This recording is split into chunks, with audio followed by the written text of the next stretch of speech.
This podcast was brought to you by our patrons at patreon.com/APWSTR. Become a patron for only $1 or more and get access to episodes early and ad-free, plus get exclusive content throughout the month. Say it's time for gay. It's time for gay. It is. It's gay o'clock. You told me to say it. I feel like it's more coercive than anything. It ruined my joke that I wrote in my head like 2 hours ago. Really? Yeah. Okay, so am I supposed to ask you what time it is, and then you're supposed to say it's time for gay? No. But because I feel like that would make sense if the joke is ruined, because the punchline's right behind you. The way you did it before was perfect, where you said it's Pride Month, Sarah, happy Pride Month, and then you point out it's time for gay, and then I just come in with it's gay o'clock. Because it puts you off your feet a little bit. It puts me off my feet a little bit, yeah. But now it's scripted, so it's not going to come off. So, yeah, this will be the intro where we talk about the scripting of the joke of the thing. Well, yeah, but that's not good. Because they're going to see behind the curtain and realize we're frauds.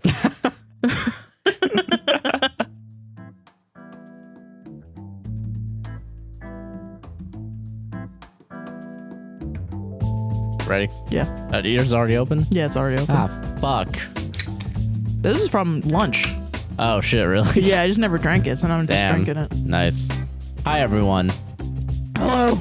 Welcome to A Podcast Will Save This Relationship. I'm Josh, he, him. I'm Sarah, she, her. Did you let me do that? Was that you letting me, or did you just forget because we're a day behind? Listen, Johnny Actually, Depp 3 won, days. so you're the man of the house. Don't even fucking joke about that. I don't want to talk about it. I don't care. I don't want to talk about it either. I don't give a shit, guys. I don't care either. Guys, breaking news. Cis white guy doesn't care about Johnny Depp Amber Heard. I mean, I do. Do we have to address it? Even? No, we don't. Okay. Yeah, so cut, and you guys don't know that we said that. It's just going to be a big censor again. I like how every week I say I'm going to censor something and then I don't. Last week there was that rant you did about the go to your representative's house with a gun. You left that I in? left it in. That's awesome. I mean, I don't know. What's the worst that could happen? We only get 100 views here and there. Bro. They're already spying on our IP. That's on my fucking bucket list, dude. Somebody goes to their representative's house and they have a gun and they get on the news and they go, this person was watching this podcast, and like puts our dumb faces on the fucking Fox News. And then it's like, yeah. Or just like the worst photo of me going like, oh yeah, they have to take the worst photo, so it's just like, yeah. Or like us being like, yeah, fuck it. Fuck 12 written on like the shirts. Like fuck the police Radical shirt. Antifa leaders, Josh and Sarah. Yeah. How are you doing, Sarah? I'm doing good. How are you doing? I'm doing good. It's been a nice, relaxing week. That's good. What is it? What the fuck? Anything? It's Pride Month. It's Pride Month, and it's Indigenous Peoples Month. That's true. And we just wanted to say that from the beginning. Happy those months. those months to everybody. Yeah, happy. If you're Indigenous and gay, or proud, then this is your month, baby. This is your month, yeah. So fucking yeah. Sarah is representing her guild, the Lollipop Guild. The Lollipop Guild, yeah. No, but you got your time for gay up there. You know, time for gay. It's time for gay, yeah. And honestly, I'm with it. I can talk a little bit about pansexuality. You know, that's true. Yeah, you're a pan woman. You're out on the podcast, right? Yeah, I mean, I feel like been out? Have we? I don't want to. I'm not just like sitting here cosplaying Tim Pool. I'm like fucking. Yeah, you're. You know, I get it. Yeah, I'm trying to fucking show y'all that I like pussy too. You know, shit, fuck. I get it. Yeah. Damn. So yeah, you like pussy too. So. Yeah, I do. Congrats. I don't know. Pansexuality is weird, but it's fun. Why is it weird? Because people, there's always like a when you're bi and you're in a straight relationship, everybody is like, oh, you're not really gay, and then it's not really a persecution, it feels like, or really like a bias to me. I don't know, because I don't fucking care what somebody says to me about it, which is weird because I came out so late as an adult that I skipped through all of the teen years of being like, no, you're wrong. But then I also was called gay all the time when I was a teen. Yeah. So I feel like I do have those shared experiences as well, but I'm all over the place. But when you're pan too, people go, why don't you just say that you're bi? Because it basically means the same thing. And then you have to explain, like, you know, and then there's some shitty pan people that say that being bisexual means that you are not attracted to trans people. I think I've talked about this before on the You podcast. probably have, yeah. Which honestly, that Yeah. Or trans or non-binary people, because they are taking bisexual as literally meaning boy or girl. Boy, girl, yeah. Which is not true. It does encompass all things, you know. Yeah. But I guess the difference is like pansexual people, to me, walk into a room and talk to an individual person and then become attracted to them. When a bisexual person is like, sees everyone around and is like, oh, I like that person, I like that person, I like that person. Or, well, depending on who they're attracted to, because bisexual people aren't just like attracted to everyone all the time. Yeah. It's basically the same thing, but it's like how you experience attraction is different. Okay, that's fair then. Yeah, I can definitely get that.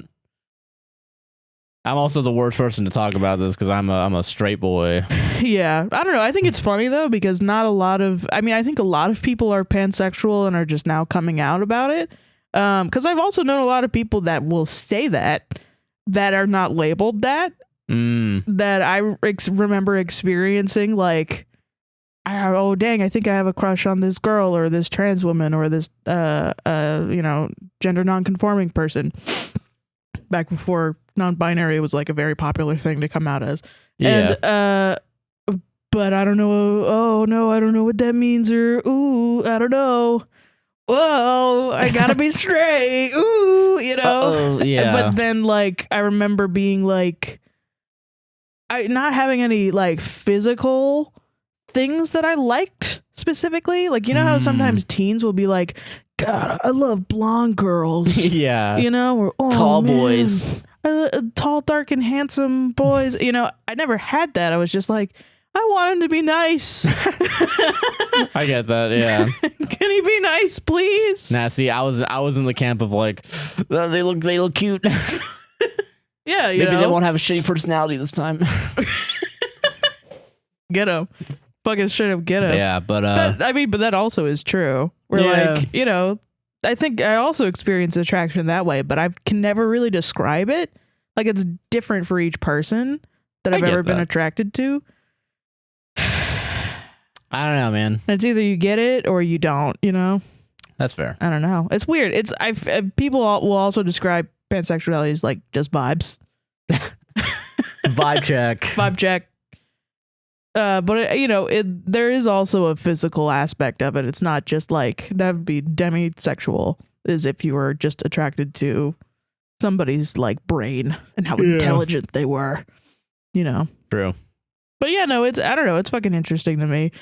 It's funny to me because I always see shit that I don't agree with, and the profile picture always has a pan flag, and I'm like, come on, man. You're like, fuck. Come on. Those fucking pans. Now I can't hate you. But then also I'm realizing that a lot of my friends that I didn't know were pan are pan. Oh, really? Yeah. That's nice. Yeah. I think I remember. I went to school with a guy that was pan. I remember that. Like, he was actually like, instead of saying bisexual, he said pansexual. He said pan, I think. Yeah. Yeah. I think that was, like, what, 2017, 2016? So I guess it's still kind of recent. But like, I feel like I still like. I remember it being around when I was in like middle school to high school. But it was just like something that was brought up by straight people to be like, what, are you attracted to pans? Yeah. Yeah, and I feel like probably in middle school that was probably what it was, but I definitely only remember, what is it? I think the more I think about it, high school is the place where I was really introduced to a lot more of like sexualities and shit. Yeah. Yeah, because I think in middle school it was very much like the only thing that people did in my middle school was fight. Oh yeah. Yeah, that was pretty much the only thing. But yeah, in high school I was fortunate enough to I probably wasn't like, I was probably still pretty ignorant back in high school, but like at least was exposing to like a couple different things, you know. I feel that. So that's at least one good thing from my high school. Bro, I fucking definitely was ignorant, bro. I mean, and it was crazy because I really hung out with like literally every single bisexual in that school. Like, I don't know, I attract them to me like magnets. Yeah. And it's awesome because they're always the best type of friends. But like literally almost ever since I came to Florida, pretty much every single person I've met is now bisexual. Damn. Which is fucking awesome. It's great. Hell yeah, dude.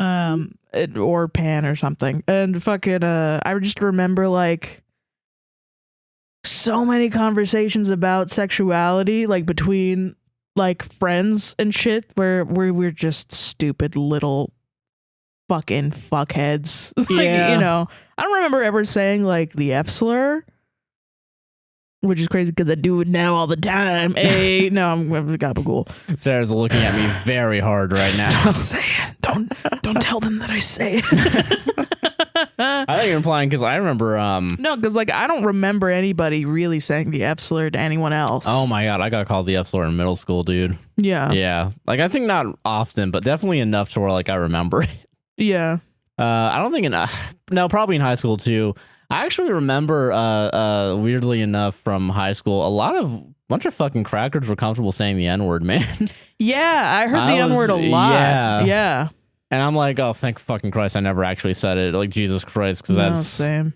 I'm surprised those fucking assholes did it. I mean, it's kind of, it's wild. Yeah, I don't think I ever fucking said it to anyone else. I would have some pretty big regrets right now if I did. Like, fuck. But yeah, no, like, it's interesting, I guess. I don't know, it's just interesting, the language of teens, I guess. Yeah, the language of, like, trying to figure out what's right, what's wrong. Yeah. Which I actually think people will dunk on teens nowadays because they'll be like, blank is a slur, blank is a slur, blank is a slur. You can't say that. That's the Q word. And it's like, and then they'll dunk on them and be like, you've never met a gay person in real life. And it's like, they're just trying to figure it out. Yeah, they're trying. Yeah, so I like, don't know. They're just there. And I would rather teens be like that than just saying it. And just being like, I'm cool to say this. And not thinking about it, you know? That's true, yeah. I think I knew a lot of people that thought they knew about it. Yeah. But like, because I mean, it kind of sucks. Teens. Yeah, so you're wrong. It's okay. You're going to be wrong, yeah. You are wrong if you're a teen. Yeah. You're wrong about some stuff. That's just how life works. This is I how was wrong about shit works. as a teen. Yeah. I feel like there was a greater point I was trying to make. Sorry, I cut you off. Related to Pride Month or something, but yeah, fucking, I don't know. It's just, I don't know. I'm happy that, nowadays I'm not as ignorant, I guess. And I'm happy that, you get to fucking celebrate this month, you know, like fucking, yeah. And I'm cool with it, apparently. I'm just like, pat me on the back a little bit, being a straight white boy that understands. I don't know. I think it's funny. I think it's funny coming out as pan when you're in a straight relationship and like it's a fucking secure relationship, because then everybody else goes because they think that like you're like, now that you have admitted that you're attracted to pretty much everybody just based on vibes, they like freak out. You know, like people really are freaked out by people who are attracted to not just the other gender. Like we really rely on that gender binary. Yeah, a little to feel safe. Yeah, we lean on that a little too much. And then like a gay person walks in and they're attracted to men, and then all the men are like, "Are you gonna fuck me?" And it's like, no, I'm a normal. You're gonna come on to me, bro. What person. the fuck? Even women, you know. Oh yeah. Like when I came out, it was so much harder to like be friends with women, but it was so much easier to be friends with gay women because they were like, oh, I fucking know how it is. Yeah. And not like because we're gonna fuck, but because, you know. Yeah, no, I get that. They're just like, yeah, no, none of the straight women are like. Are down for hanging out with a chick that looks like Tim Pool. Hell yeah. But no, fucking no, I get that shit, man. Fucking damn. It's weird. It's just weird, yeah. Because it really does illuminate that our society is based on like looks and labels and yeah, which is really fucked up. You don't just be able to do what they want, you know, and just fucking be safe. Yeah. And be able to not have like gay panic happen or something, you know? Yeah, like it's just exactly like what that was. And I think it's funny because like in high school, I think I was worried about that happening where people would be like, she's gay. But literally they were all begging me to come out. Yeah. Like just to be honest with myself, because they were all gay. And so they were all like, come on, we know. Come on. Hey, come on. We're cool with it. But I don't know. I just couldn't let myself fucking do that shit. I get that. I don't know. Too focused on the viola. Yeah. That's what it was You better about. stay in your fucking viola place, nerd. Yeah, nerd. No time for self-reflection when you're playing viola. Nah, but yeah, fucking, I don't know, I'm happy for you. No, thank you. Anytime. And it's weird because people will be like, why? Why even come out if you're in a straight relationship and you plan on being in that straight relationship forever? And I'm like, I don't know, because I'm a fucking person and I want to be honest. Have you ever heard of Just In Case? I'm joking. I don't know. Fuck, man. No, fucking... The idea that you're coming out as pan just for like 50 years from now in your 70s. Yeah, like, I'm gonna go and date a gay woman. Fucking die. Yo, literally though, that was one of the things that made me think maybe I am gay. Was I was talking to somebody and I was like, if Josh dies, like, you know, and when I'm like 80 or something, I'm just gonna fuck a lot of old women. And I was telling this to this non-binary coworker, I think, who is also pan or bisexual, and they were like, yeah, you're not straight. Yeah, you're not fucking straight at that point. You're not straight if you really think that. Listen, I've never... Here's how, because like the difference between you and me, Sarah, is that you've said those things. And you never once have I been like, you know, if Sarah dies, I'm just gonna go plow through cock. I'm just waiting for that day. That's not a thought that's in my head. Something I used to say all the time was like, well, I mean, yeah, of course I'm attracted to women. Everyone's attracted to women because they're so beautiful. The gayest thing anyone could say. But like literally, and I remember one time everyone agreed with me for like 10 years until finally my friend was like, gay men aren't attracted to women. Yeah. I'm like, yeah, they think they're beautiful. And like, some of them don't. I'm like, fuck. Yeah, I don't know. I think I get that. Yeah. Shit. I can understand that. I do think like, what is it? Because like, I'm not like, I don't want to fucking date a man. But like, I can understand, like, if I look at like a cover of a magazine with like a shirtless dude on it and it says sexiest man alive, I'm not gonna get horny by it, but I'm gonna like understand it. I'll be like, okay, I kind of get, this is what society wants, you know. I mean, it's a spectrum, you know. Yeah, true. You could be a little bit like, okay, the one guy in the world that I would risk it all for. No. Is it Ryan Reynolds is a joke that everyone makes, or is it Ryan Gosling? I think probably both. Probably both, yeah. That's what makes it confusing. I don't think, you know what's weird? I don't think either of them are really that sexy. What? No, I'm joking. But that was the other thing. Yeah. Growing up was like, everybody would be like, oh my God, Zac Efron could get it. And I'd be like, why? Yeah, Zac Efron. He's a weirdo. A little weird. He used to be he like looks tan. Like, is that why you don't like the guy from Stranger Things, the curly-haired guy? Because he kind of looks like, what's his name? Which the lifeguard. Oh, fucking Billy? Billy, because he kind of does look like a Zac Efron wannabe. Well, I mean, the Zac Efron wannabe is just like fucking a Ken doll, you know? It's just like plastic muscles. And I've never thought that muscles are attractive. Like six-pack, whatever. I think muscles on a woman are attractive, but like fucking...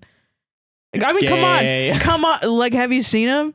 Yes, I've seen them. Sir. They can crush you. I get it. See, I can agree with you on that, but also like, gay, Sarah. That's pan shit. That's.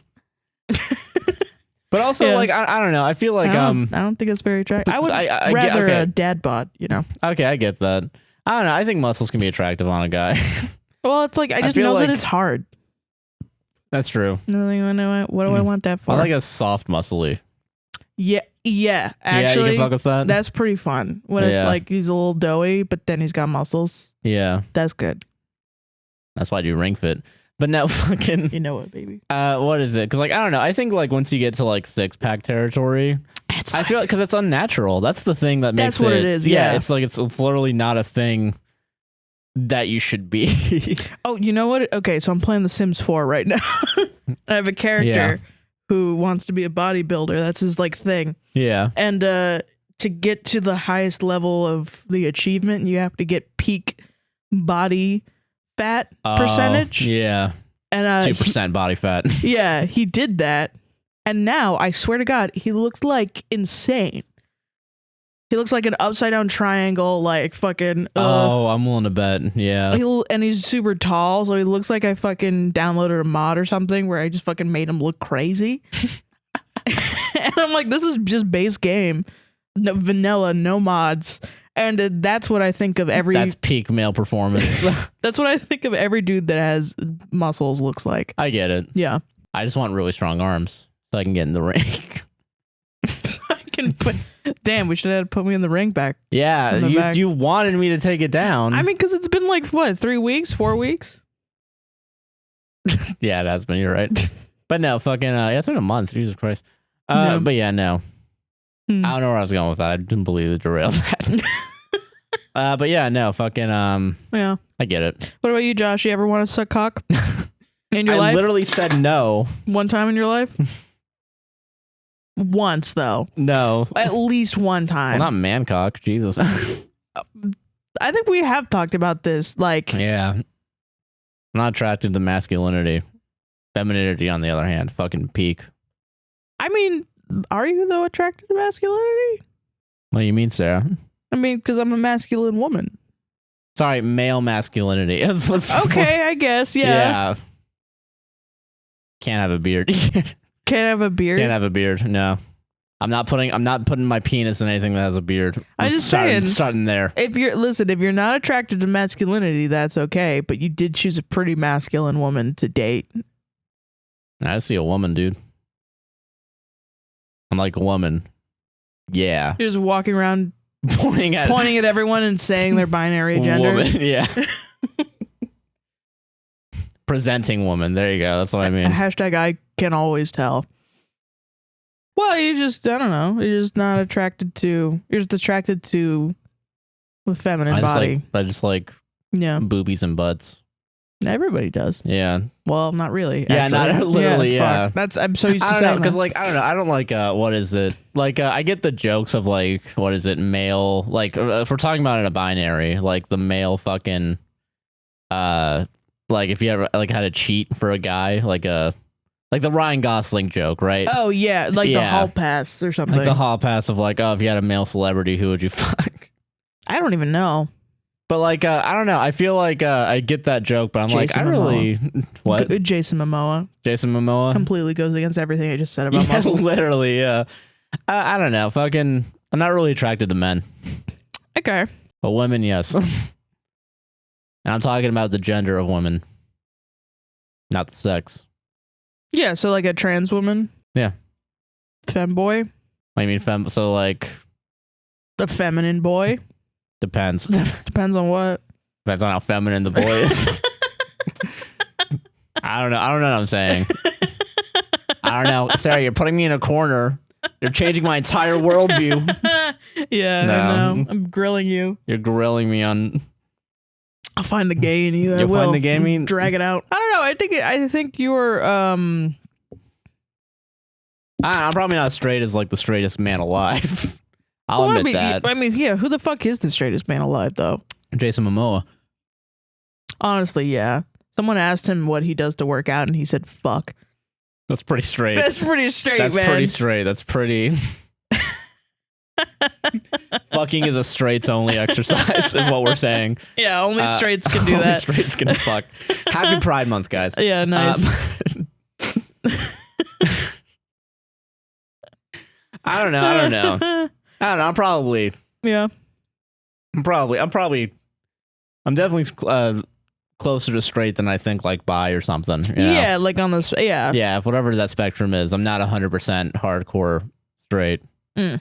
Yeah. Happy Pride Month. Low energy That's podcast. My point. That's today, my point. Yeah, low energy. I don't have coffee. Speaking of not having coffee, you want to talk about a bunch of content we've been watching? Oh, yeah. Dude, legitimately, every time I close my eyes, I see Homelander, that fucking creep. I, like, actually am like, he's such a good villain. Yeah. Like, he's like fucking Freddy Krueger.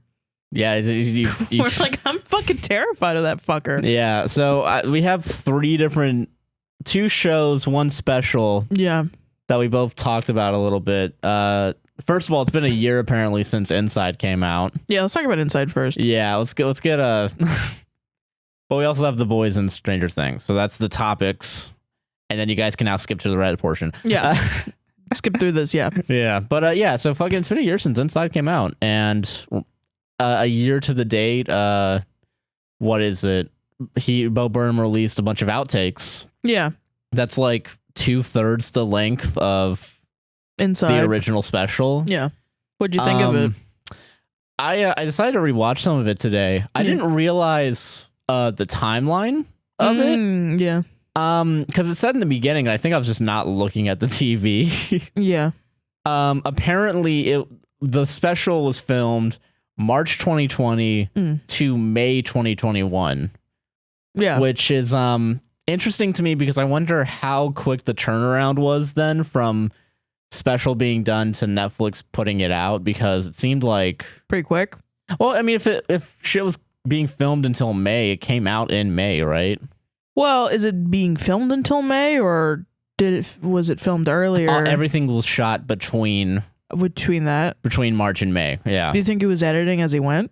Probably. I mean, that makes the most sense to me. Yeah. But like, it's still kind of wild that like even some of the last bits were put in, and it wasn't probably completely done by like the first trailer. I can totally imagine that though, if it's one person doing something, because then it's not like, oh, I have to schedule this guy to show up at this place so I can film him doing that. Yeah, that's true. It's just, all right, I'll just go do it. I'm just gonna go do it. Yeah. Yeah, so I mean, it's just an interesting the first thing I saw today from watching that and putting that all into perspective. Rewatching it, first rewatching Inside is like a fucking it's crazy experience. Because watching it in 2021 was like, yes, this is how what's happening. Yeah, this is how it is. I am currently doing this also. You know, I mean, I'm not filming a special, but I am sitting in my house. Yeah. But like watching it now, it's like, I am sitting in my house, but oh fuck, I forgot how bad it was last year. Yeah, last year and 2 years ago. Like, it's such a fucking whirlwind. I rewatching it really put in perspective how fucking depressed I was. Yeah. How I didn't even realize it, I guess. Yeah. Because I feel like we've been really specifically, and I don't think like we've been trying to do this. Like, we've been working on our mental health a lot, but I think we've just been in the background. Like, because like when last year I was not on a schedule ever. The most schedule I was on was my job. I get that. And by that I meant I was waking up, doing my job, ordering out, eating dinner. Sometimes I wouldn't even eat breakfast or lunch. I would just eat dinner, and then I would go to sleep and wake up and do it again. Yeah. Shit. And then on the weekends I would change because I had to see you. So then I would like wake up earlier than what I've been doing for the past 5 days, which is waking up right before I have to go to work. Yeah. I'd be waking up at 9, cleaning the entire house. Then you come over, and then we would hang out all day for 2 days. And then, And then I would go back to work, and fucking eating like shit. And so now, like, we wake up at the same time pretty much every day. Yeah. Once again, other than the weekends, but like, it's a different amount of time, like, in between. We brush our fucking teeth every day. We eat at least 3 meals a day. We drink like entire bottles of water every day, and we like do things every day. So like, it's way healthier than what I was doing last year too. Yeah. So I think that's helped out my mental health like a lot. Yeah, but it's just such a fucking it's just wild that it was only a year ago. Yeah. And 2 years ago. Like, it's literally because I remember what is it? I remember I quit my job at Universal in December, right before New Year's. 2019. 2020, I was going back to school for digital media. And fucking trying to like, I went to like play this live because I was like, oh, I wanted to learn more about if I wanted to start doing YouTube full time, because that's what I wanted to do at the time. Yeah. That didn't pan out. Right. But and then I remember March happening and then being told, oh yeah, you should just stay inside. Yeah. Try not to fucking go outside. If you go outside, stay away from people. Yeah. So I remember during that first initial spike, like the deaths were like way higher. Mm-hmm.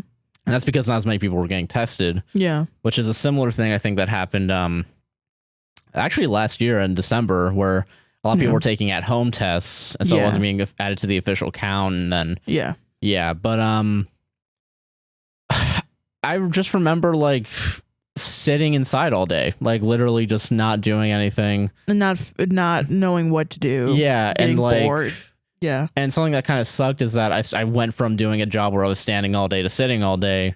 Yeah. And then my body health got way worse. Like I have way more of a gut than I did working at Universal, and I was eating a lot more food. I was just sitting. Same. I tried working out like every once in a while. Yeah. Doing just yoga poses, like just trying to stretch. Because I remember one point very distinctively during COVID, where I used to wear Converse a lot. Oh yeah. And I remember you couldn't bend over. I couldn't bend over to tie my shoes because I hadn't tied my shoes in like months. Yeah. The most I would do was put like slip-on shoes on or like flip-flops. Yeah. And take the dogs out and then come back. So for a while it was a pain to actually like bend any more than like 50, 60 degrees. I feel that.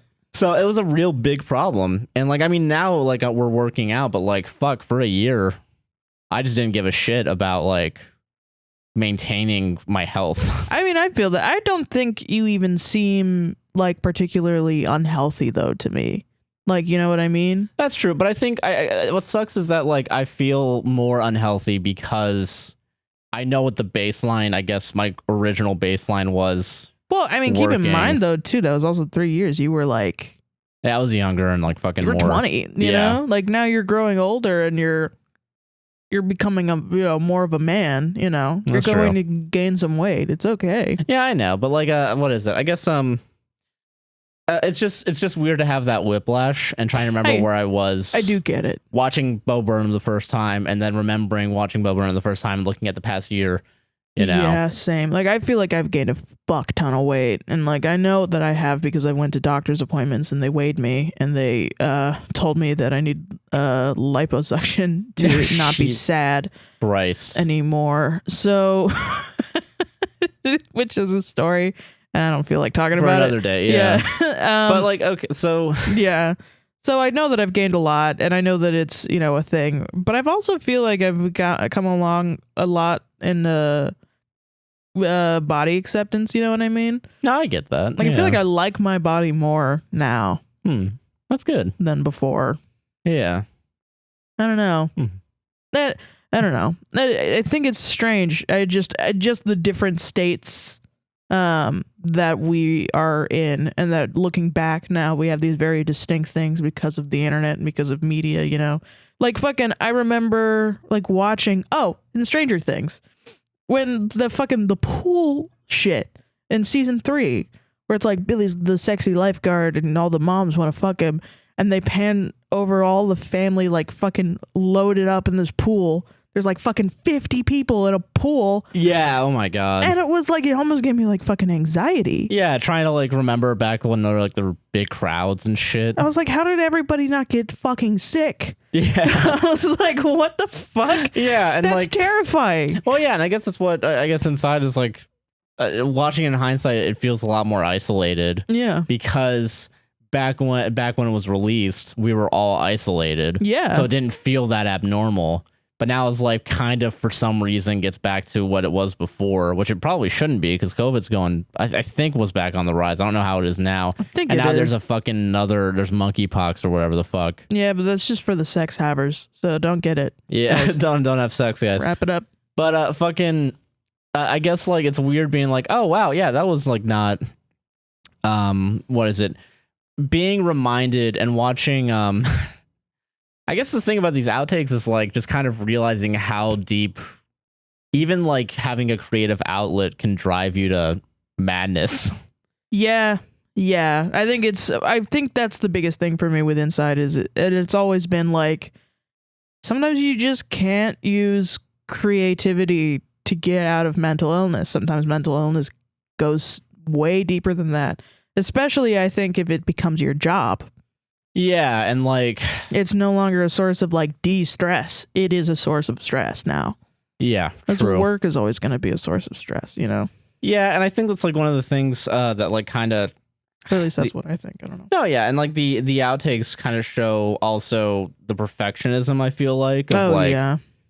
there's one part of the outtakes where it's I think Welcome to the Internet, and there's like a long take that Bo Burnham has to like do. Yeah.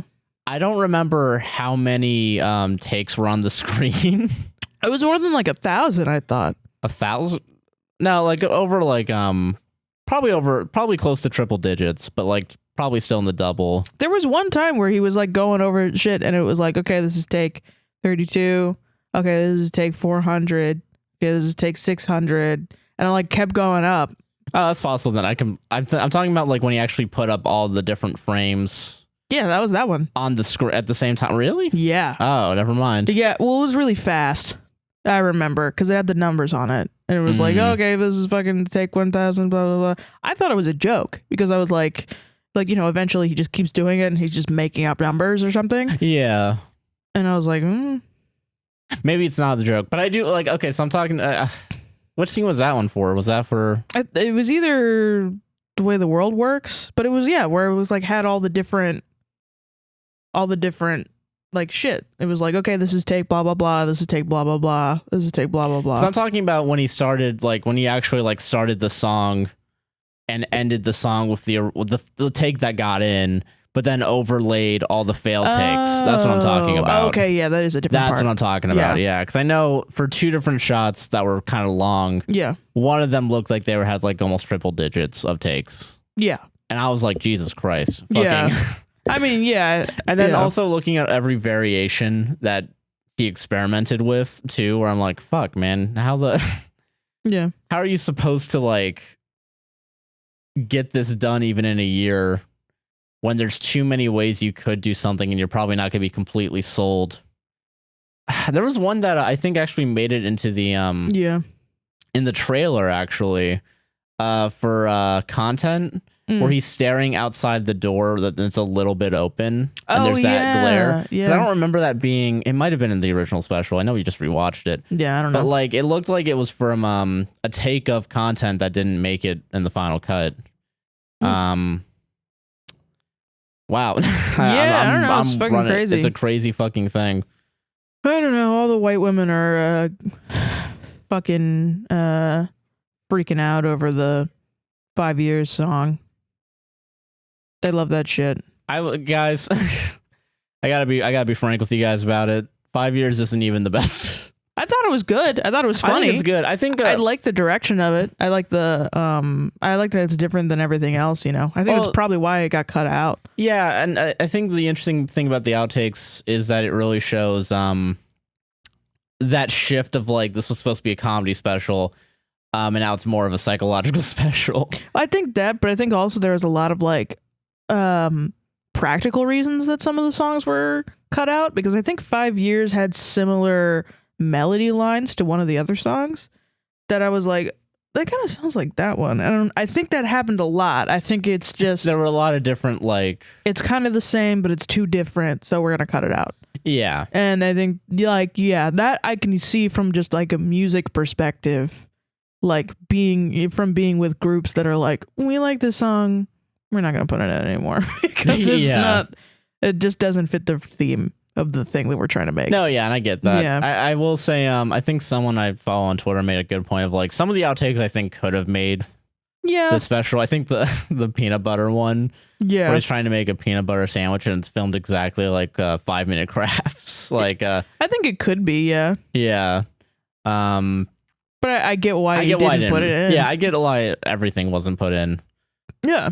I'm just surprised there was that much on the cutting room floor, I guess. Oh, I mean, yeah, but then I'm also like, well, yeah, you had a year. You had a year, yeah. So yeah, you made a lot of content. Like, yeah, true. You know? Yeah.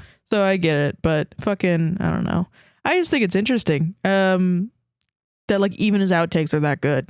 Yeah, because like they're not bad. They're not bad. None yeah. of them are bad. It's just thematically different from the rest of the special. I don't know. I mean, it's a good thing. I think that this got released. I think. Yeah, I think it's great. I think it's a fun. There's more content. It's more content. Fucking who doesn't love content? Love content. Me eating all the content.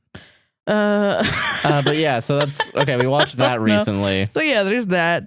I don't know. I just think it's funny to see after the John Mulaney shit to see people be like, "Oh my gosh!" But somebody said Bo Burnham, his profile is like literally perfect, and I'm like, I don't know if that's the sexiest part of Bo Burnham is his profile. Is I guess because his nose is weird. Is it weird? I think it's I don't the know. nose. He has a nose. I don't know. So, when they say I'm notoriously less attracted to Bo Burnham now than I was when the special came out. Because I remember the special coming out and everybody being like, "This is a sexy man." I saw a tweet about like gender envy is when men can have show they're depressed by growing out beards. That's funny. Yeah, and I'm like, fucking hell yeah, the same, bro. Well, it's not gender envy. I just have it. So envious of yourself. Yeah. But no, I don't know. Fucking yeah.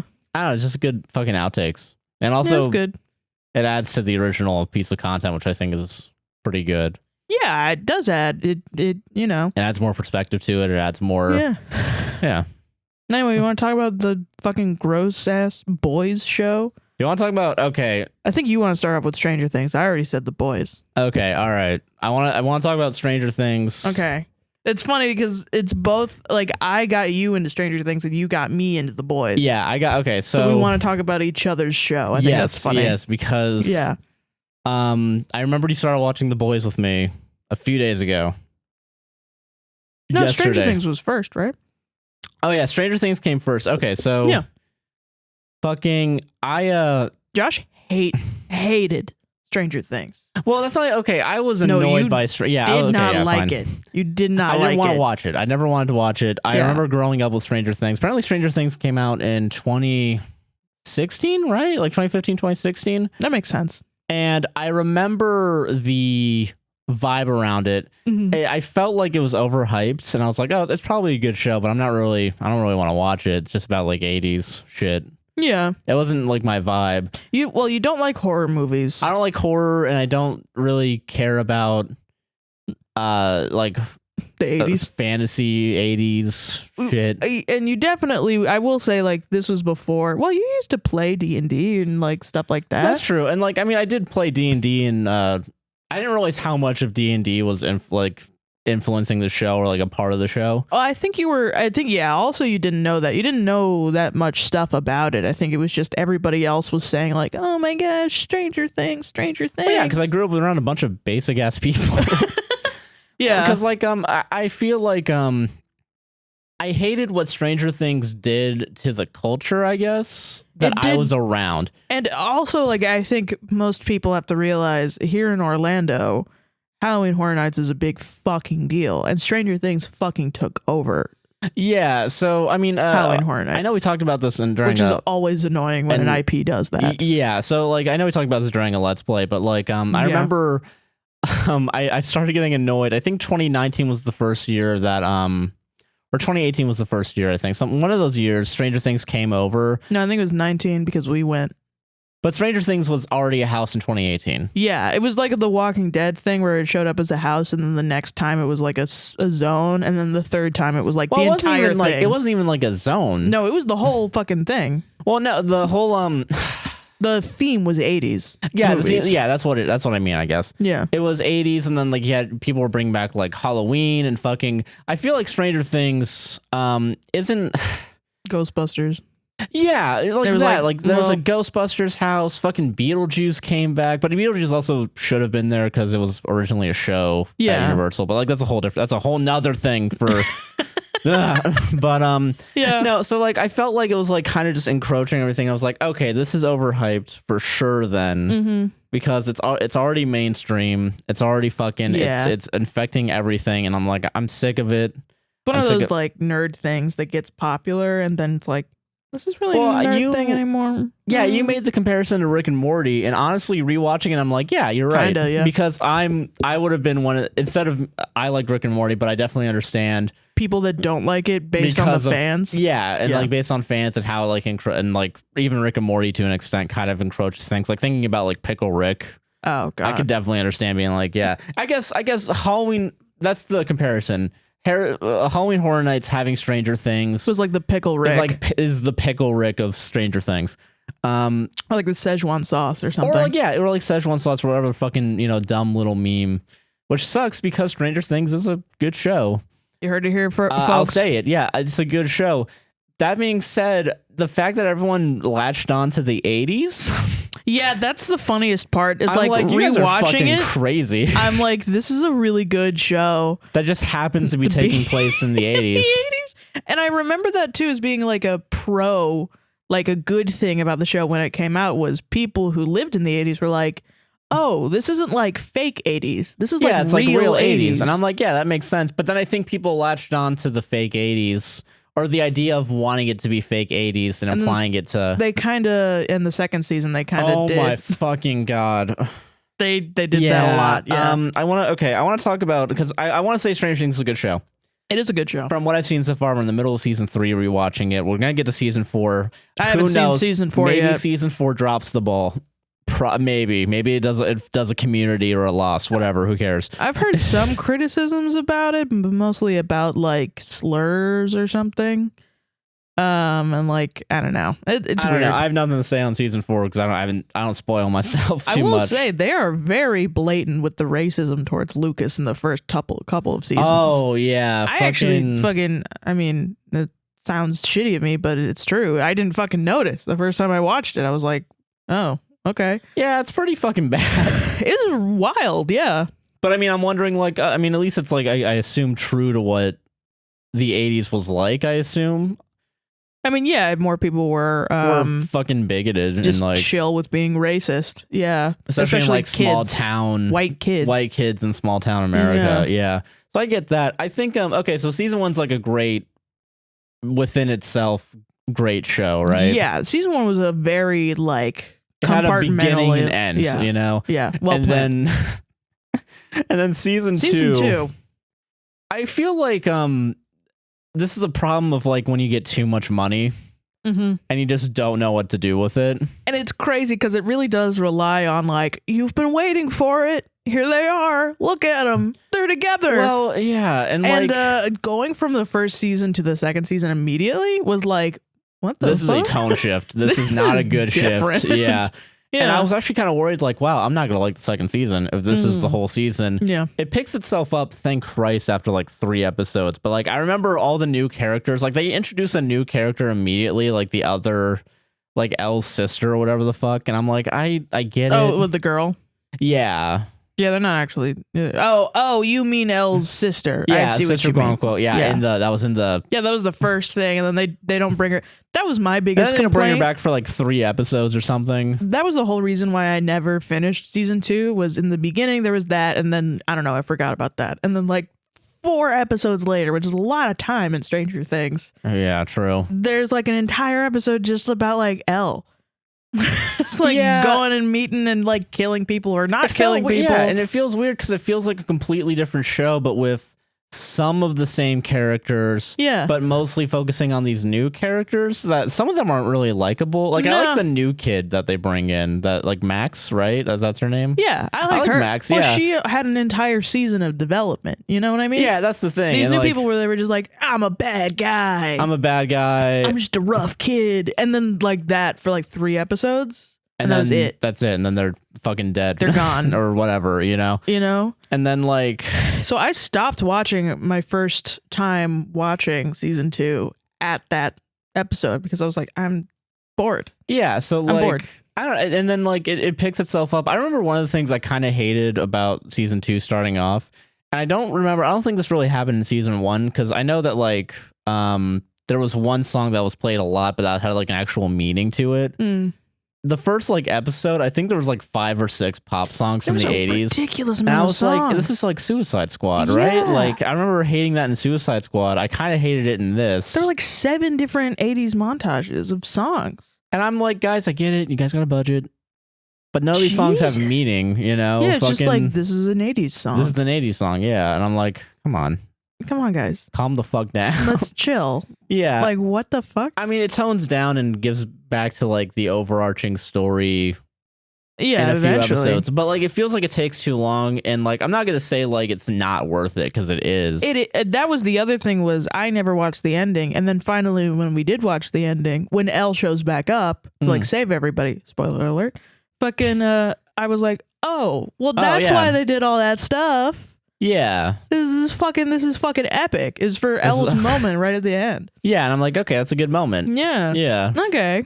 But like it just I don't know, it lost me. It lost me a little bit. And then season 3 I thought was gonna be worse, but somehow It's kinda good. It's proven pretty good. I'm kind of surprised. The gore though. That's really I think the season biggest 3 difference. they've kind of put in a little bit more on the gore, and I'm like, I'm not kind your of with mama's it. Stranger Things.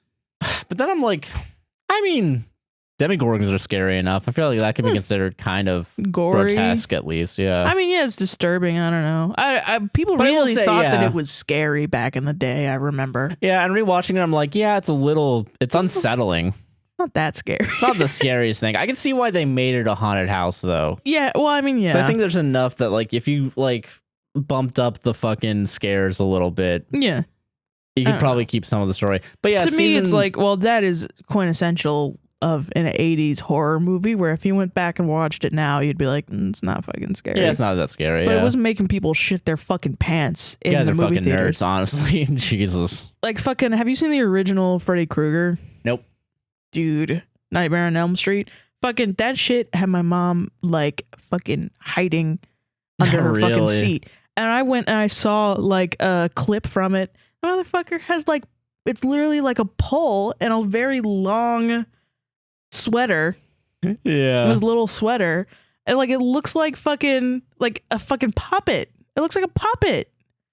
And I was just like, I don't That's true. I understand get how anyone could be fucking pissed scared of this, but that's because I didn't get it, you know? that. Yeah.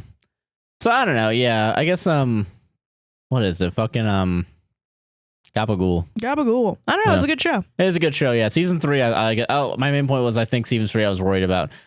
You mentioned the gore. Yes. I want to bring this up now because. So then he started making me watch The Boys. Yes. Because The Boys season 3 came out. And I want to watch it. And I do too now.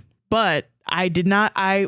Back in the day, I tried watching The Boys because you got into The Boys and you were like, Sarah, you need to watch this. And I was like, okay, let me look it up.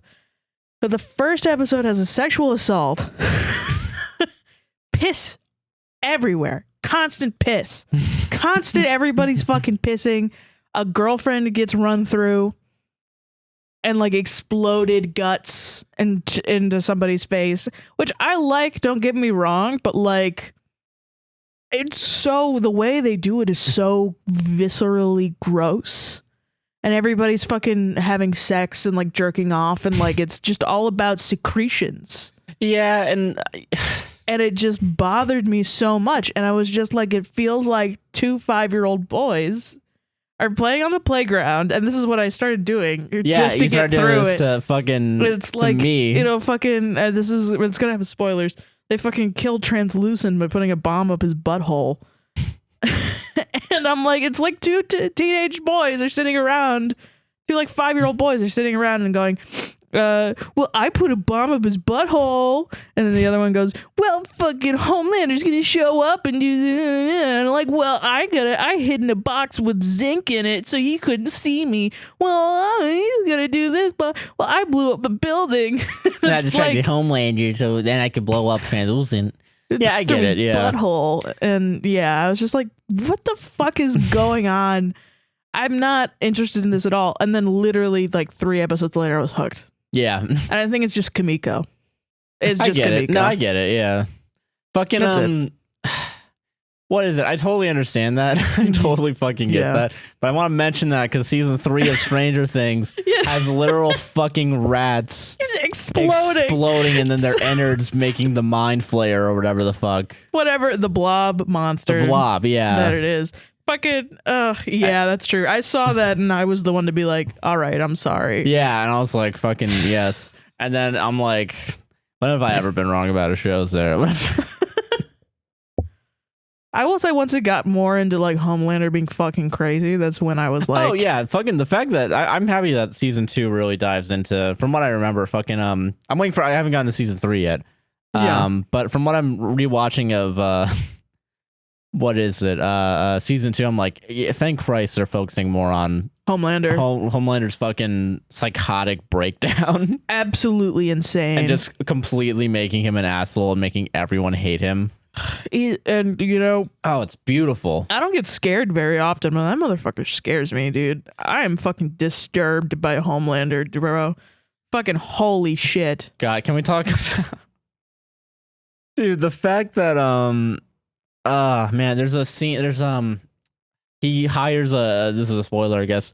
The doppelganger to dress up like his old boss who he murdered and was fucking. Yeah. And he would like drink her breast milk, which is also a secretion thing. Yeah. Which is, he has an insane. Oh my God. It's so disturbing. It's disgusting and disturbing. And it's just like, yeah, I just called gay sex disgusting. I'm joking.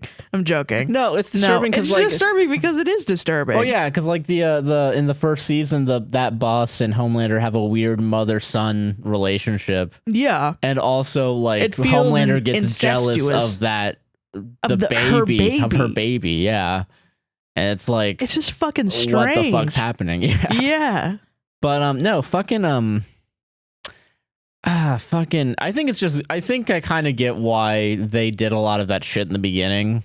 Yeah. Because it came out, I think in the context, it came out during a time of like Marvel Avengers Endgame was just coming out and like, and the whole show is basically the inverse of Marvel. Yeah, like what if it was real? What if it was real? Yeah. And the answer is this would probably happen. Yeah. A bunch of gods being psychotic. Yeah. And abusing their power. I think it's funny because like now I'm seeing people think that the show is about what if Superman was evil. That's what that's what they think the show is about because it's more about Homelander now. And I'm just thinking like there is a Superman is evil comic. Yeah. There is that. That's not what the show's about. That's not what the show's about. The show's about if it was corruption real. And it's about corruption and business and how it hurts people and capitalism and pretty fascism. And fascism. That's what it's about. It's not about just like what if Superman was evil? The show. Like no, it's not what it's having about. No like fucking media consumption comprehension. Honestly, it's becoming a fucking. It's becoming a problem for me. Yeah, it is for me too. I'm like really like I want to get in there and fight with somebody, but I know they're just gonna take me in bad faith, so I don't ever do it. True. Yeah. Didn't you show me a review of like the show was anti-men? Oh yeah, a review that was like the show is anti-men, but you see a lot of ass and dongs and flaccid dongs, so it's okay. Yeah. I'm like, what the fuck? Fucking even know. I don't even think I've seen a flaccid dong yet in the show. I have. Yeah, there's a few. Of them. I'm sure there's a few, but like plenty of them. Yeah. Not enough, in my opinion. But yeah, I don't know. It's fucking God, you haven't even gotten to the fascism yet. We kind of have. Not yet. That's a little spoiler for you. There's more fascism. Oh, there's plenty of fascism. I mean, I don't know. It walks like a duck. It talks like a duck. I'm sure it's gonna get into the pond. I'm sure. That's true. Yeah, it's probably going towards the fucking pond. Yeah, most likely. Yeah, that's true. Yeah, I recommend all of these things. By the way, I think that's. Yeah, no, they're all great. They're all great. I don't know. I just want to talk about the media. I will say if you didn't watch The Boys or if you didn't watch Stranger Things for the reasons that we didn't watch them initially. Oh yeah, they get give better. Them another chance. Yeah, give them another chance. They're very good. Give them some time. You know. Yeah. It's a weird like every show needs a little bit of time, I think, to ground its feet. You know. Yeah. I know Community didn't come out swinging, but I thought I thought Community's first episode was good, but it was definitely not the show that it became. Yeah, I guess that's my main point. Yeah. Yeah. It did come out. Like, it was a really good pilot. Damn. But yeah, no. Nice. Nice. You guys can't even see it because the mic's covering it. But no, fucking. Yeah. Good shows, man. Good shows. Yeah. Fucking. I will say, though, in The Boys, there's a lot of like, why are they doing this? I feel like I think about that a lot. Like, in the beginning, they're like, all right, we killed a superhero, so we're gonna go to a party. It's like, what the fuck? I would be fucking freaking out. But that's also part of the charm, is like, I have no idea what the fuck they're ever doing. So like, I don't know. And I think that's like, you really have to buy into the logic of the show, I think, sometimes. Which, I mean, it's fine. That's fine. I think the logic is people are illogical. Yeah. And so are super. Because another theme about The Boys, before we take a break, is vengeance, I think. Yeah. And how it'll fucking destroy you and everything you love. Yeah. But then that's the other thing, is like, I don't agree. I don't really agree where it's like, it's not good, or it's a disease that's gonna, you can pass down to your child, which I thought was a really poignant point. But also, like, you gotta fight fascism, bro. I mean, yeah, that's true. I mean, you're like, I want to shake these people and be like, you're doing a good thing. Stop doubting yourself. Yeah. Do it. Like, fucking, oh my God. You need more people that are like, gonna be like, yeah, I'm gonna go protest as long as even if I get fucking arrested, I don't give a shit. Yeah. More people need to be like that. True.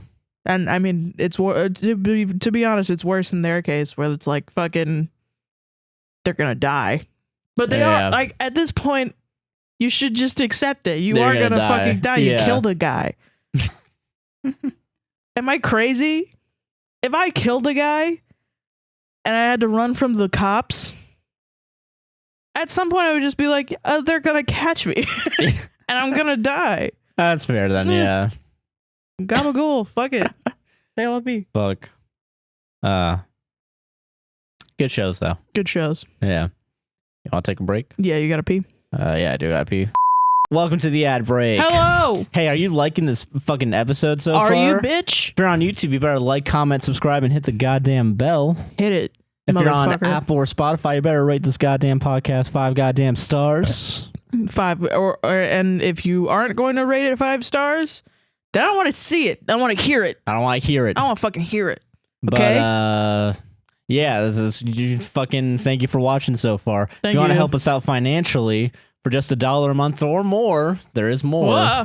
You could join our Patreon at patreon.com/APWSTR. Oh my God. And you get exclusive content, ad-free videos, and earlier releases of our videos. That's true. Yeah. If you don't want any of that crap, you can go to buymecoffee.com/APWSTR, and you buy us coffee, we'll read something you want to say right during the ad break. As long as it's not transphobic or racist or terrible, or we don't want to say it. Okay, so we got 2 coffees. Our first one from Emily, she, her, hers. Hello, Emily. She says, hey, Sarah and Josh, longtime listener, first-time caller. This semester I've been going through it, finishing up my master's degree in opera. Oh my God. Y'all have been a huge comfort and distraction from the BS of conservatory life. Bro. So I just wanted to say that I really appreciate everything you both do. Also, could you say hi to my boyfriend, Jared? We watch you guys together all the time. Hi, boyfriend Jared. Fucking bro, yeah, we opera? got master's degree opera students. Oh, that's fucking hard, dude. I can't even imagine any sort of conservatory. I did fucking viola at the collegiate level. I knew opera singers who were like amazing. And they always work so fucking hard. That's difficult as shit. Yeah, so congrats. Good Yeah, job. congrats. You'll get through it. You got this. By listening to this podcast. So that's that. And we have Alice Wonderland buying us coffee saying, my birthday is June 5th. Can you say happy birthday? I love you guys. Oh, shit. Was that literally today? Yes, it was today. Oh, shit. Happy birthday, so this podcast bro. is coming out after your birthday, but happy birthday. We're recording on your birthday. So yes, so today is your birthday. We're saying happy birthday, so we're not late. Don't consider the fact that it's 12/21 on the 6th. Technically in California, it's still your birthday. So yeah, so let's just pretend we're Los Angeles dipshits for a minute. Yeah. And gnarly. Happy birthday. And now we're back in Orlando. Okay. Yeah. I hope it was a good one, though. Yeah, I hope you had a good birthday. I already said happy birthday in like the notes, but like happy birthday again Yes. on the podcast. Hope you ate cake and did something that you liked. Yeah, I hope you had a good birthday. Yeah. Better have, I swear to God. If you don't eat cake, eat something that you like. Eat something that you like, yeah. Yeah. Could be literally anything. Whatever your favorite food is, eat it. I get Josh Ruffles and LaCroix for his birthday. Yeah, not even LaCroix, bubbly. Yeah, I got well because they changed it to bubbly, but you actually like bubbly better anyway. Yeah. So it was a Worked win-win. out. So yeah. If you guys want us to read stuff on the podcast, fucking buymecoffee.com/APWSTR. Hell yeah. Anything else? Nope. Twitch.tv/a guy nicknamed JC. My stuff, my content. Follow me on Twitter. I'm getting a lot of followers on Twitter, and it's fun. Yeah, Twitter. At SQUINTON271. That's SQUINTON271. Joshua Chinland on Twitter. Do you think it's because I spell it out? Probably. Although all the links are in the fucking description, guys. Just look down. Just look. Look down. Look down there. Back to the show, guys. Yeah. And we're back. And we're back. And we're bringing back an old segment. We are, because we feel like it. Yeah. It's not because TikTok prioritizes because I keep Reddit seeing stories. fucking robots taking our fucking taking job. our fucking job. Taking our fucking job, and I'm fucking sick of it. Yeah, I'm fucking sick and tired. No, I actually really like looking for Reddit stories. Specifically choosing a story out of all the crazy stories, which we do for the listener ones, but we feel like we have to respond to them more often. Yeah. So specifically going out and finding one and being like, I want to say that one. I want to say these words into a microphone. I get it, yeah. It's fun. It feels good. So Yeah, I don't know. We want to do that. Yeah, so welcome to the Reddit segment. We're back on Reddit. We did it. We found out we remembered the website, reddit.com. We did. And now we're going to read a story each. Yes. From said reddit.com. Only one. And then we're going to do listener stories for the rest. Listener stories, yes. And that's going to maybe be the new format. That's going to be the new format. Yeah, we're going back to our roots. Yeah. So you at least get two spicy stories. Yeah, 2 spicy epic stories. Every week. And it's not just all like, should I cut off my mom? Yeah, we get some wacky stories now. Oh, yeah. Guaranteed. Well, I feel like they're more serious. I don't want to make fun of like somebody who listens to the show. No, yeah, that's true. I get it. Yeah. I mean, sometimes I will if you're fucking crazy. True. Yeah. No regrets. One day we'll go through the stories that had to be rejected. No, we're not. Yeah. They're gone. They're gone. They are gone from this earth. Yeah, true. Who's going first? Do you want me? Yeah, you go first. Well, Sarah's going first this week, everybody. I guess which one of us bets that theirs is the closer? You know what I mean? Of this segment. Mine is... How bad is yours? Mine... Okay, because mine is really short. Okay. Mine is really short, but if the comments are still there, I kind of want to go into the comments. I am going to go into my comments too. I took photos of them. Oh, that's fucking smart. Why didn't I do that? I forgot to do this, guy. I forgot. It's not, I put the link in my email, but I'm so used to putting the stories in my email. Like, oh yeah, the stories are permanent there. Once I send them to me. Yeah, of course, right? And then they go and they delete them. And that's exactly what they do with like controversial ones too. Yeah, so okay, mine's short if you want me to go first. Yeah, I think short is good though. So I'm going to go first, I think, because I also want you to hear this. Okay, yeah, so I'm ready. Okay. Oh, this went viral. Oh, really? Mine did not. Okay, let's do yours last then. Okay, yeah, all right, cool. All right. It went viral in the comments at least. Oh shit. Yeah. That means they're a fuckhead, I guess, huh? Fuck. Okay. Mine's not a fuckhead. Okay. So, it's fine. How can I make my boyfriend believe I am not practicing dark magic or doing evil rituals? Stop playing Dungeons and Dragons, nerd.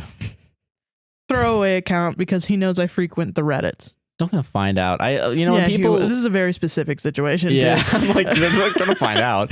Just because you change the name, it's like, wait a minute, I live in a cream-colored house with my partner, whose name starts with Q. Yeah, it's like, well, okay, man. Okay, I, 25 male, first read the Satanic Bible by Anton LaVey when I was a teen, and it really resonated with me. I've never viewed it as a religion, and I mean, it isn't one really, which is true. Okay, which is true. I know it's true, but like already, I really want to like. You're just outing your partner as not being cool. So far, yeah. Kinda. It's funny. And more of a philosophy or anti-religion. I've never really dived deep into being a devout Satanist until recently, but I reread the Satanic Bible and some related literature and have slowly gotten back into it. I'm in a fairly financially comfortable position now and decided that I wanted to decorate my study/streaming space with some Satanism, symbolism, etc.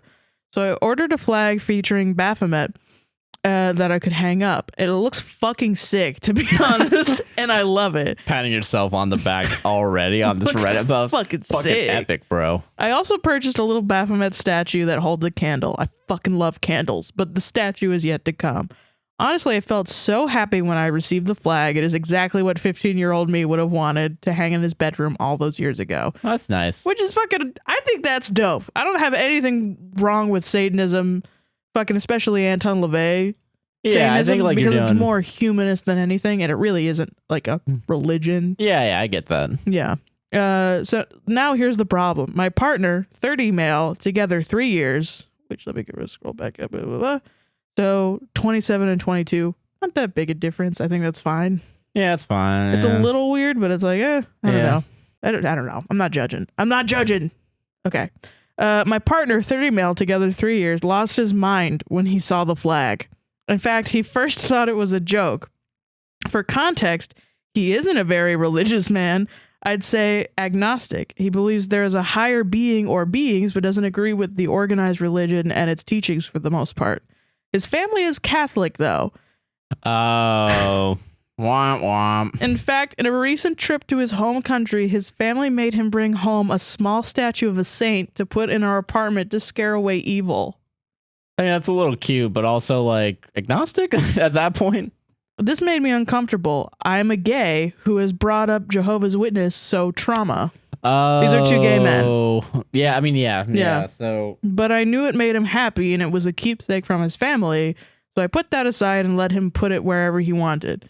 At first, I don't think he took me or the flag seriously and sort of put up with the idea. Well, however, during a dinner with his friends, I mentioned I was also waiting for the statue. When we returned home from the dinner, he lost his mind. He pulled down the flag and was yelling that it was darkness, and I had brought evil into our house.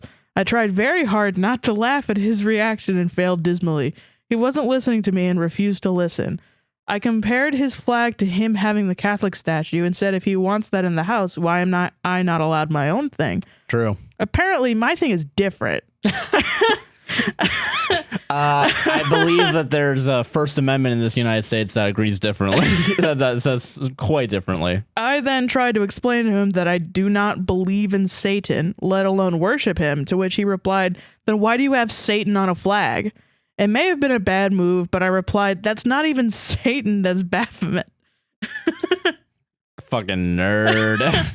I then tried to explain to him the meaning of Satanism, what it teaches, and its mainstream media's depictions of Satanism are far from accurate. He refused to listen, continuing to yell about darkness. He's just the end boss from Kingdom Hearts 2. Yeah. He even agnostic? said... I just want to bring that up again. I'm sorry. He even said he would end the relationship if this was the path I wanted to take. Bit dramatic. Yeah, it's a little... that's the homophobic dog meme of like, I know what you are. Your darkness. Your darkness. Either way, he won't let me hang the flag, and I don't think he will let me display the statue when it comes either, which means it was all a waste of money, and I'm a bit sad now. He also won't let me introduce him to what Satanism is actually all about. It's a bit soul-crushing. Part of me thinks that he is a bit tender about the situation because one of his exes was apparently practicing witchcraft in his apartment, and it was somehow making his life miserable. How the fuck was it making it? I don't know. What the? He definitely believes in that shit then. Like, yeah. I only found out these details this week. He is from Chile, and I didn't realize that witchcraft was a thing that really happened there. It's happening everywhere. I mean, yeah. People do practice witchcraft, quote unquote. if you got It's not like magic, like you can see spells happening. Like, Yeah, you know, literally. it's not. There are witches everywhere. How am I meant to approach this situation? How can I get him to understand that Satanism is incredibly tame, non-theistic, and has absolutely nothing to do with dark magic? well, that's the problem here, right? Is He's that not. He's not gonna. he's give a not gonna, shit. yeah. Fucking, I love, dude. People really just say the word agnostic when they don't know what the fuck that. Yeah, legit. They really just Agnostic don't know is what the they're words saying. I don't know. The second that you say, "Oh, I believe in a higher power," I'm like, then you're not really fucking Well, I mean, doesn't know what agnostic is. agnostic. I don't know. I always If it's not, then it's atheism. If you don't believe in anything. well, I mean, I guess it's kind of like there could be something or could not be something. I feel like that's more like Okay. I feel like I think that's my understanding of agnosticism is that like you don't really know. There might be, There but might there might be, but not there be. might not be. Okay. So when I say like I'm an agnostic atheist, I err on the side of there's probably nothing. You know, Interesting. that's how I view my agnosticism. You know, I always thought it was like there probably is a higher power. I just don't know who it is. I get that. Yeah. I don't know, but I feel like the way that the partner's doing it, he's definitely acting like a fucking Catholic. yeah. Yeah. And it's calling himself like it kind of gives me like the weird I'm not religious but I'm spiritual vibes. Yeah. That's what it's kind of giving off to me. Strange. Also, why did he believe that who hangs up a flag is like a joke? Like to prank someone. Like, oh, what a joke. I don't know. It's yeah. kinda You got me strange. there. Yeah. Pride flag. You got me there, bud. All you gay teens living in fucking houses when you're not out to your parents yet, just tell them it's a joke. Just someone's a prank, Just put it apparently. up and just That's be all like, you gotta oh, do. that's just a joke. That's just a meme Just with a me and meme. my yeah. students, my colleagues at middle Just school. say that you're a Christian trying to reclaim the rainbow.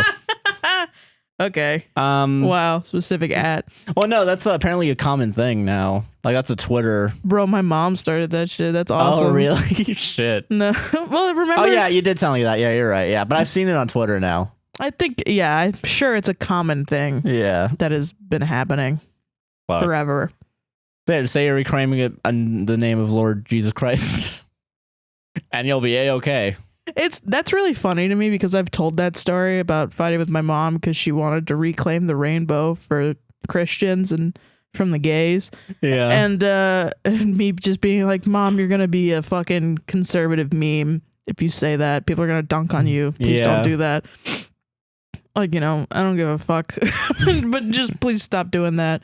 And fucking it's just funny to me to think that she went and started a movement and Yeah. everybody else is like, but also I've told that to people and they've been like, how is a rainbow religious? I don't know. It is. Well, I do know. Yeah. After the fucking Noah's Ark shit, the rainbow was supposed to be the love of God after the terrible flood that happened. But yeah, no. Okay. So yeah. So these are the comments. What are people saying? Surely these are going to be good comments, right? I know you feel attached to your partner, but he's a radically religious person who is setting statues of saints around the house to repel evil. Yeah. Which, let's reflect on that sentence. I know you feel attached to your partner, but he's a radically religious person who is setting statues of saints around the house to repel evil. Yeah, maybe those first few. That wasn't a weird. That's a weird start. I'm not gonna lie. Is Van Helsing writing this? Your partner's actually trying to kill vampires, and you should really be giving your partner the benefit of the doubt. Listen, I know you love your partner, but he's got fucking cloves of garlic all around his neck. Oh man. Okay. He put up a dummy with a black cape and fangs in it. He punches it in the face every 20 seconds. Every 20 seconds, yeah. That's just the reality of it. You can't reconcile this with having Satan-related collectibles and Baphomet posters. It just won't work. You don't have to be a supporter of organized religion to be a religious wacko. That is Thanks, true. Reddit. Yeah. Reddit is the perfect person to respond to this issue. Yeah, who would have thought a bunch of fucking neckbeards would... I love calling the Satanist shit collectibles. Well, here we go. On another note, you can be anti-theistic follower of rational mind without using a Christian-made Fuck evil yourself. deity for it. I totally Shut up. understand the ideas behind modern Satanism, but the reality is the whole thing is a bit childish as well, and the symbolism is mostly used to piss off Christians. Don't be weirded out that one got pissed. I listen. Just empathy for everyone. I love the empathy being spread around in this comment section. Nah, I'm an equal opportunity offender. No, I mean, don't be a dick about it. Yeah, like, why shit. are you such a bitch? Actually, but you're both actually children. For even believing in One of these days, I'm anything. gonna find my old fedora and just start wearing it during these segments.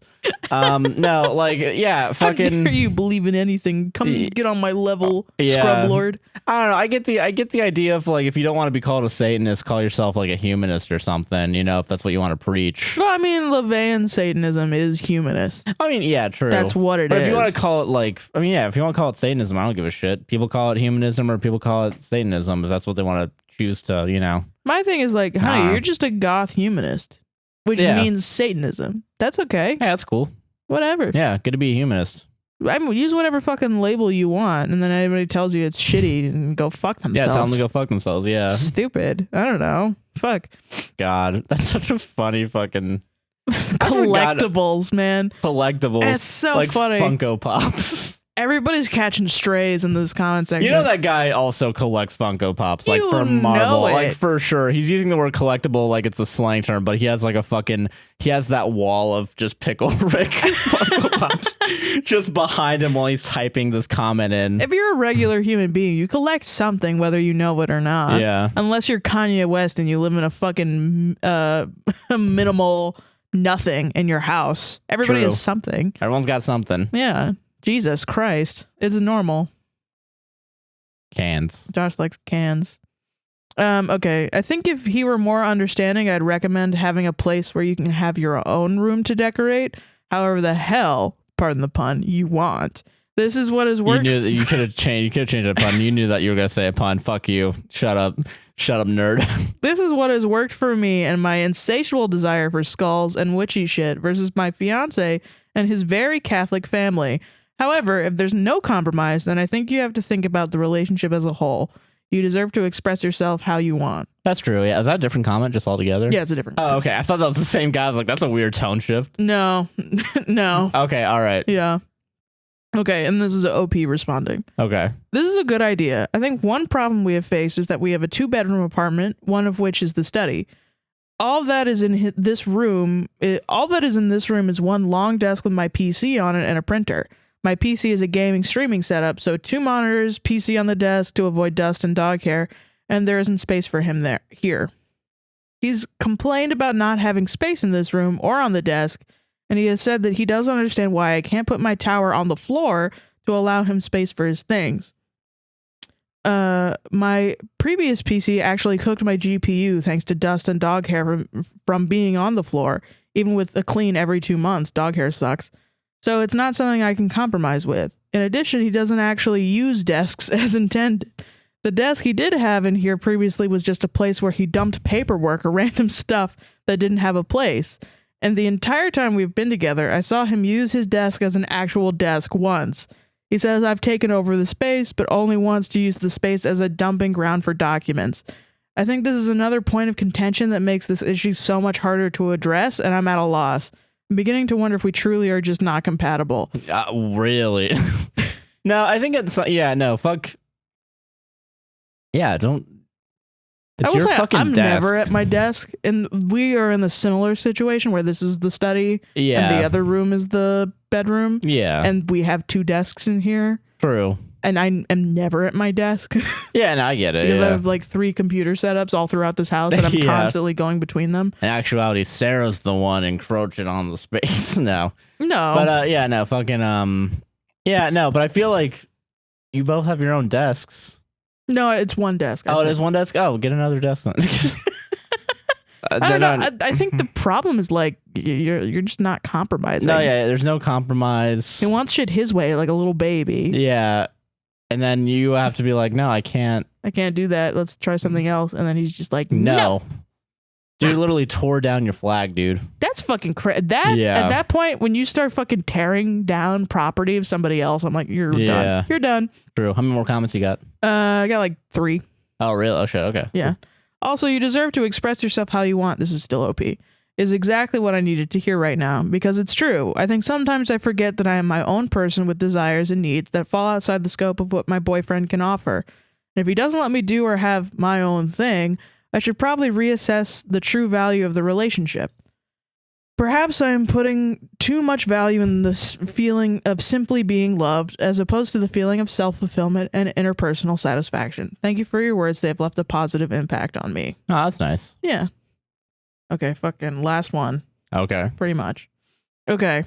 Well, 2 more. That's what we said last one, Sarah. But they're small. Okay, all right.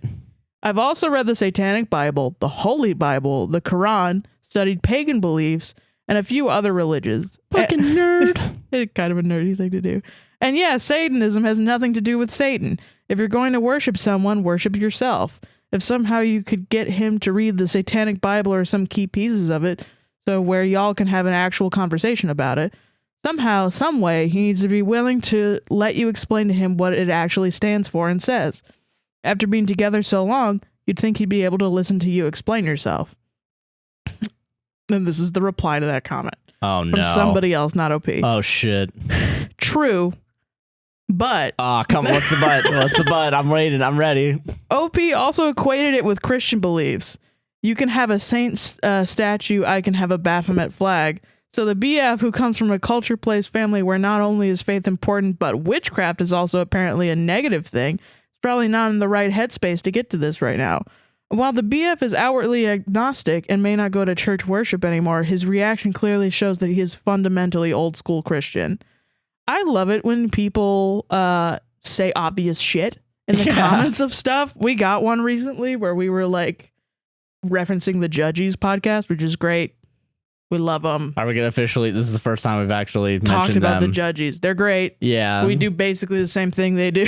Yeah, I'm not gonna lie. Yeah, we have similar audiences. Again, we'll go on it. Yeah, we will. We will. We'll show up. We'll show up. We will do it. Time and place. We'll get on a plane. We'll get on a plane. We'll take a train. We'll take a train all the way up there. But yeah, so I made a joke on the podcast account because someone called us judgy. Yeah, someone said that we were too judgmental, and I had the thought like, damn, if we were called the Judges, nobody would. The Judges don't get this crap. Yeah. You know? And I was just like... And you told me that, and then I tweeted out... That's such a good name for a podcast. Yeah, Fuck. I stole that joke, and I tweeted it, yeah. And then I was we should name our podcast The Judgers or something. Yeah. And somebody commented, this already exists. It's called The Judges Podcast. Yeah. It really took a lot of self-control to be like, thanks so much. I wonder what we're referencing. No, I'm yeah, such but like a fucking asshole. No, I get it. Yeah, no, it's a fun. I was like making a fun joke about. It's just I like referencing other podcasts. But I love it when somebody is like, "Here's my problem. Here's what it is. Here's the thing," and then somebody goes, "Wow, here's your problem." Well, no, somebody goes, "Okay, here's my interpretation of the issues. I think you have a problem there, boyo, for sure." And somebody else goes, "But this is their problem." Yeah, we all fucking know. We figured that out. Yeah. Yeah, we got that. We definitely got that. Fucking man, someone in our comment section said we had some hot takes, and I'm like, fuck. If only we had that like as the name of our podcast. If only we had 2 of them. 2 of them, yeah. Maybe more. Maybe like 3 hot takes, something like that. Ooh, 3 of them. 3 of them. 3 of them. Technically, we'd be higher up. Stupid. Yeah, it's just dumb stupid. jokes. Yeah, I don't know. Fucking. That's a wild. That's a pretty good. That's a good Reddit post. Yeah. Yeah. What do you think they should do? Probably break up with their fucking crazy break up. boyfriend. Yeah, break up with the crazy Catholic but won't say it boyfriend. Yeah. Yeah. Catholic, more like batshit. You know what I'm saying? That was pretty good. No, it wasn't. Good job. Don't lie to me. It. You fucking did it. No, it wasn't good. All right, so I got my Reddit story here. Yeah, this one made you laugh out loud. Yeah, because it's such a dumb fucking title. Okay. All right, here's my Reddit story, ladies and gentlemen. No. Am I the asshole for reminding my wife she wears glasses. The other day, I showed my wife a post where some guy throws cake at the Mona Lisa. My wife agreed that it was good that the glass was there, however, it's sad that the painting can only be seen behind glass.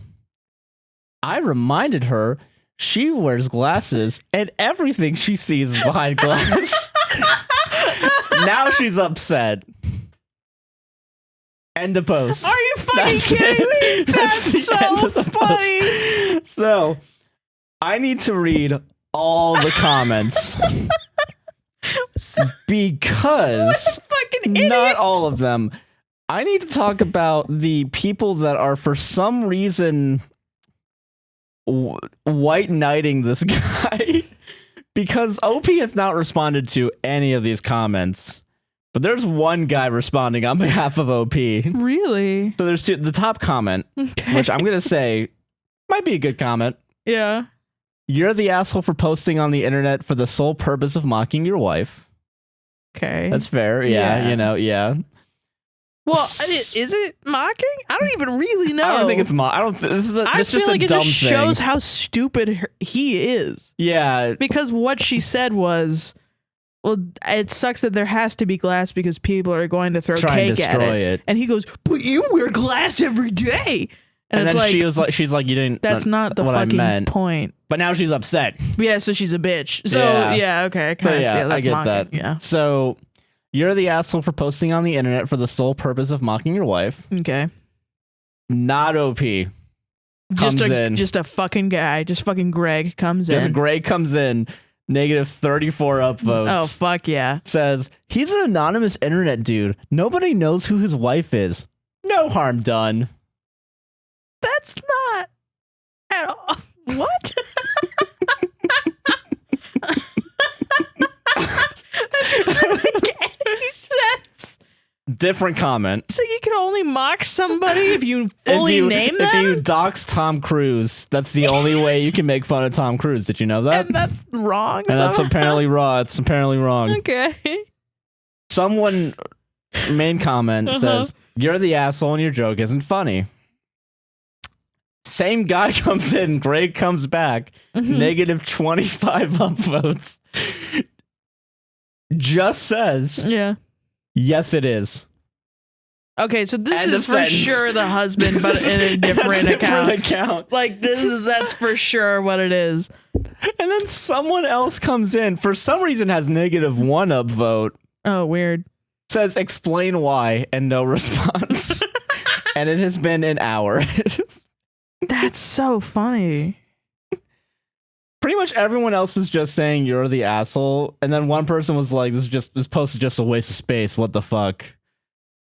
But I think it's just funny that this guy makes one joke that doesn't make any sense. Is it really a joke or is it? It's not a joke. It's not. I thought he was just an idiot, but maybe I'm an idiot because I don't guess- get the joke. But I do get the joke, but I don't really because yeah, it's understand wearing it. glass. Oh, someone said the word sensitive much. I don't even want to know why.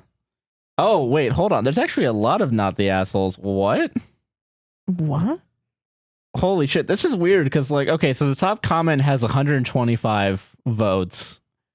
But, like, all these other comments only have, like, 1 or 2. I did not realize there were that many comments here. Holy shit. What the fuck? Weird. Okay, if this is real, I'm just gonna assume it's real. And the fucking, if you did this shit to me, Yeah. every time I said something like randomly and you were like, let me criticize you for having a mildly similar thing, I would go out of my fucking mind and I would become an axe murderer. I would become a fucking axe murderer because that shit is annoying as fuck. And I don't know, call that a red flag if you fucking want, bitches. But like, no, I am not dealing with that. I don't deal with friends like that. I don't deal with strangers that will do that. I'm not dealing with that. I barely deal with fucking customers that I have to talk to that are like, but the pool has water. And it's like, okay, that's not at all what anybody said, you idiot. Yeah. I just thought it was a funny fucking post. Nah, I think it's funny as fuck. That's so stupid. That's the stupidest thing I've heard. I hope it's like fucking one of those shit posters that like just says stupid Random shit. things just I love that. God. I think it's I I like the mental image of like you say something to your wife and then she's like, what do you mean? And then you rush to your desktop computer and just go on Reddit like, why is she mad at me? She's like, wait, no, I don't not know mad what at you you. mean. Yeah, I don't know what you I'm not mean. mad at you. Yeah. You just said something weird. Yeah. I said something weird to my wife and now she's not talking to me. Honey, I'm literally talking to you right now. No, you're not. Please No, you're talk not. to me. No, shut honey, up. I'm trying to- please, honey. Can you shut the fuck up? I'm trying to type into Reddit right now. I'm trying to get karma. I'm trying to get karma. This subreddit I gotta get into has a 25 limit karma. Oh man. God. Also, I think the fucking OP, I looked into some of the comments, just randomly said some random woman's name. So I'm trying to figure out if he thought that his wife or someone commented or like sister or something. Really? So just almost docks the fucking thing. So never mind to that no harm done. Yeah, no, actually, yeah. We actually know what the name might be. Well, maybe because of that other guy, yeah. he was like, oh, I have to name her. Oh, yeah. Fuck, yeah. I want her to be harmed. That's like when I put in the that's what beginning of you this do. podcast, Sarah's email and phone number right here and you here. have to trap a woman by marrying her.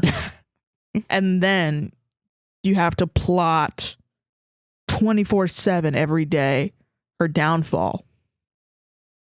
Plotting and plotting and plotting. You keep plotting and plotting and plotting. Yeah. That's the goal of life. That's the goal, yeah. So you can go on Reddit. Yeah, so you can go on Reddit and get as much Karma. insurance money, karma, sympathy, Yeah. empathy, pussy out of that situation. Yeah. Fuck, man. That sounds like that's the life I want to live. That's the life. And then you just go from wife to wife. You can only do it 3 times though until the cops get suspicious. All right, anyway, let's get into the listener stories. Fuck. Damn. Oh, those were some stories. They were indeed. Sarah, what do you want to plug? I was kidding. Let's watch some more stories. Let's listener some stories. Let's listener this. The shit out of these stories. Yeah. All right, I am almost ready. I'm gonna get off TikTok. You probably shouldn't. We're working. Wow, damn. All right. Josh slacks off on the job. Yeah, Fucking right. Very unprofessional, Josh. Okay, let me get my email set up. But you're good to start. Okay. This is from Shay, they, them. Hi, I would really appreciate some advice. I, 23, non-binary, assigned female at birth, have never been in a relationship. I've tried dating apps and I've met people IRL that I could have pursued relationships, but it always seems to end in either one or two ways. One, I get friend zoned. Guys treat me like one of the bros, and I've had women I've liked and dated say how they felt like I was really safe to be around like an older sister. Like, come on, I'm trying to suck your dick, not play Mario Kart for 3 hours on your friend's couch. But like, Mario Kart is dope also. Yeah, fucking come on, who doesn't love a good old Mario Kart session? I'm joking. Okay. 2, I find out that the person is an asshole. I'm plus sized and also like 6 feet tall, and while I know I'm adorable, sometimes I run into people who say shit like, oh, you're lucky that I even like you. Or you don't have many options looking like that, do you? Jesus Christ. My fucking ass. Fucking assholes, yeah, Jesus Christ. And I don't have time for assholes. I had someone say something like this about me to my best friend and expected her not to tell me. I'm also black, and there's a shit ton of awkward situations that's happened with that too, but I'm not going to get into all that. I can imagine. I get it. I get it, yeah. So I either get friend-zoned or attract some toxic asshole, and I just need to know how to not do either of these things. Please help. I haven't had my first kiss yet, probably because I'm a bit socially awkward, and for a lot of my friends and siblings, it seems like they just jump into a relationship or sex first and then try to figure it out. But I don't really want to do that. What's your advice on finding a decent partner? Yeah, you got the wrong person. I was gonna say I have no clue. I fell into this relationship. Same. This was pure luck. Although I will say, like, I had a couple of relationships or like small dating relationships that are similar, where guys would just, want me to come over, and then we would either get romantic or we would just hang out and watch movies or play Tekken or something. Hell yeah. I think that's just like young men don't know what to do. Yeah, that's true. with Yeah. women. I think in general, they just kind of treat you like one of the bros. But if they're literally saying you're just one of the bros, man, then Yeah, because it seems like they what is it? Fucking because yeah, if they're getting friend zoned in there, but then they're also being shat on too. yeah, I mean, definitely not the ones that are shitting on you for sure. Yeah, They fucking what absolute trash. fucking trash. Yeah. Yeah. I don't know what to do. My just only keep advice, yeah, my only advice is basically to keep trying, but then to also like, don't waste any time. Like as soon as a guy is like, or even a girl is like, oh, you're such a good friend. That's it. Don't get hung up on them. Move on. Yeah, move on. Start looking for somebody else. Yeah. Cause like there was definitely, even right before you, like I was like flirting with this guy in my speech class or something. I like baked him banana bread and like gave him banana. I was like going real hard, like trying to like be like, I like you. Hey, come on, I like you. And at some point he like he saw some girl or something like while we were walking to class together, and then like she came up to him and was like all touchy and like hugged on him, and he was like very showy that he was like touching on her. Yeah. And I was just like, okay, you're done. Yeah, you're out. You're out. Back to Tinder. Yeah, I get that. Yeah. And yeah, I mean, that's what I would do, honestly. I don't know, yeah, I guess that's really the only advice you could give someone that isn't getting dick down or pussed down or. And I think it actually is a unique problem with plus size, especially assigned female at birth. People is like fucking. People will just see you as like, oh, you're not wanted by society, so I get to play around with your feelings and manipulate you. And I think that is true. I think it's like, okay, yeah, fucking people are just going to be like, do you want to date on the down low? And then I'm going to go and fuck somebody else that I feel like I can bring home to my mom. And then it's just like, I don't know. Eventually there's going to be somebody out there who's like, oh my God, I love everything about you. And I want to be with you forever for sure. And you now are going to know what that feels like because it's going to be different from everything else that you've experienced so far. But just know your worth and know that your time is valuable. And if somebody is fucking up on you, then fuck out. Get the fuck out of here. Go find someone else. Yeah. Yeah, simple as that, really. Yeah. You're going to find someone. You'll find someone, yeah. Yeah. It'll take a little bit of time. Yeah, absolutely. God, it took me 19 years. Yeah, it took me 21 years. And I didn't have my first kiss or anything until I was 21 years old. Fucking nerd. Yeah. I had my first kiss in sophomore year, I think. I don't remember. Oh, yeah, true, yeah. Yeah. I'm cooler than Sarah. By that metric alone. Don't look at body count. I don't know. I think the other thing was like, you're definitely waiting for your peers to grow up as a plus size person. True. Yeah. Just waiting for them to stop being like, ew, fat people. And it's like, fat people can still ride dicks and eat pussy. Yeah, right. So grow up if you like sex or not. Yeah. Stop being such a fucking prude, you know? Jesus. I mean, it's no problem if you don't like sex, but like fucking Jesus, man. That's just, yeah. It's just a stupid thing that society tells them is correct. And then they just do that. And then they grow up and they're like, wait, I like fat people. And they either get a complex about it or they don't. Yeah. But it does suck. It does suck. I'm sorry. But also solved it. Fucking solved it. All right. So what was their pronouns again? It was they, them, right? They, them, yeah. Okay, cool. I just want to make sure I got it right. I said a lot of you, like second. Yeah, really. And I'm very much like, I don't even think I said a pronoun. I get it. And I feel bad. But yeah, them for sure. All right, I just want to make sure. Okay, cool.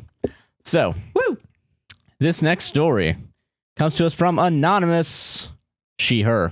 What? I wanted to vent about a recent situation. Okay. I, 20 female, have dated this person, 20 male, for a little over 2 years before we broke up. At first, things were great until summer of 2021, when I wanted to hang out and spend more time with my boyfriend, but he kept giving me excuses not to. So every time I'd see him, I'd have to take 2 buses and wake up super early to see him whenever I could.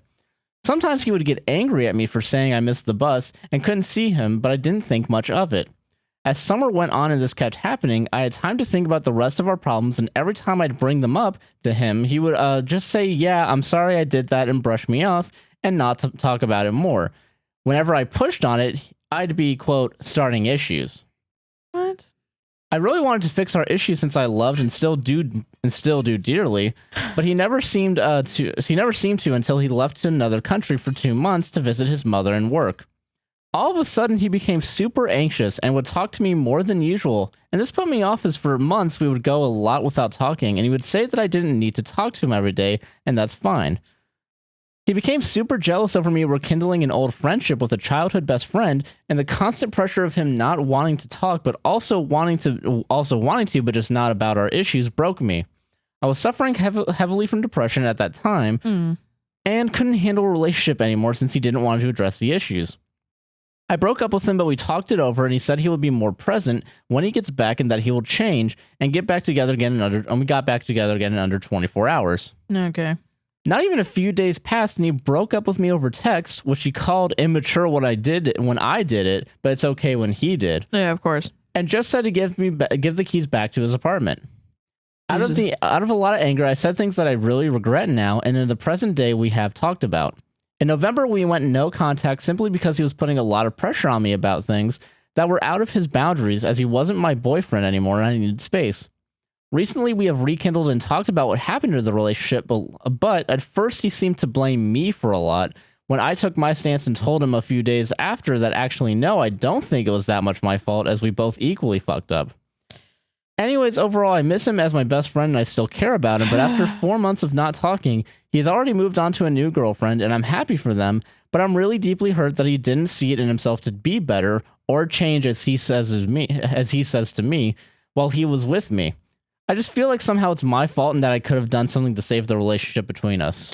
Baby, I think he cheated on you. It sounds weird. Like you mentioned what? Super anxious and then getting jealous, on your case for rekindling a friendship. Not wanting to talk, but then also talk. Yeah. But then also doesn't want to talk about the issues, brushing you off, which I used to have a manager who would just openly be like, I cheat on women. I love cheating on women. He was a fucking asshole misogynist. I think he was actually just polyamorous. And he ended up in a poly relationship with like some of the women that worked there, which was still weird because they were his underlings. Yeah. It was a very messy situation. It doesn't sound great, no. No, but I remember talking to him about cheating and like saying that, did you know that like, you know, men who cheat will sometimes they'll like act super sweet to their partner to be like make up for it or something. And he said to me, you know, that's fucking weird because every time I cheat, I just kind of hate the person I'm with. Like, like not like he hated the person he was with, so then he went out and cheated. But like he just got bored and then went out and cheated and wanted to be with the new person so bad that when he came home to his old person, he would be like, what the fuck? Why are you fucking trying to be in love with me? I was like, you're such a psychopath. That's pretty psychopathic, yeah. Oh my fucking God. Holy I can't believe you signed my fucking checks.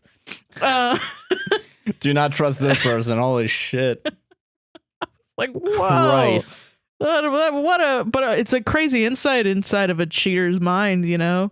So now every time I think when a girl is like, he just randomly switched up his energy. It is super annoyed at me all the time, and I don't ever see him, and he doesn't want to talk to me, and he won't text me back, and fucking his location is at this girl's house every night. You know, it's like I look at the snap. He left his Snap location on, and I go on it, and then I see him and my friend Stacy like really close to each other, and like I don't know what's going on.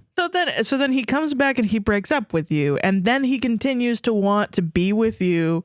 Like, so it was she, her, right? Yeah, she, her. Okay. Yeah. So she says that that he started pushing her boundaries because he wasn't her boyfriend anymore. Yeah. So I'm like, well, what did he want? Did he still want to have sex with you? Or like talk about like really deep shit, or like basically use you as a therapist or something? I don't know. I thought that it meant have sex with you, but I don't know. So, I mean, if that's the case, it just sounds like he had two women or multiple people. That's true. And he just wanted multiple cakes at once. Or he just fell out of love with you and then was really manipulative in the way that he said it. Yeah. Shit. Some people just fucking... Some people just suck. I swear to God, some people just like wake up and they're just like... It could be a friend. It could be fucking, I don't know, your lover. It could be anybody. And they're just like, none. And they just don't tell you. Yeah. And they're just like, all right, see ya. Never mind. We're not hanging out anymore. And it's terrible, and it really will ruin a person. And but I mean, you don't know why, so yeah. Shit, man. Why worry about it? But it does sound like cheating to me. Yeah, it sounds like cheating. I don't know. I just break off friendship because that guy sucks. Yeah, honestly, either way, he still fucking disrespected you. Yeah, that was still disrespect. Doesn't sound like he cares about you all that much. Yeah, so fucking just bounce. Yeah, leave him. Don't worry about that guy. Get him out of here. Get him out of here. Find somebody else. Yeah, find more friends and find more potential boyfriends. Or focus on yourself. And focus on yourself too. Become like your own best friend. You know what I mean? True. Fucking solved it, dude. Solved it. No. Nice. Easy peasy. Easy peasy. Easy peasy. That manager was wild. No, I get you. Okay. This is anonymous, they, them. Major trigger warning. Oh? But they didn't say what. And reading it, I don't really know what. So trigger warning. Libs. That's what that actually is. I guess like relationship issues or like, I will say, I'm not really sure. I don't know. I just want to say for the record, I know I keep forgetting to put in trigger warnings when they're needed. Yeah, true. Everyone just assume, please, for the love of God.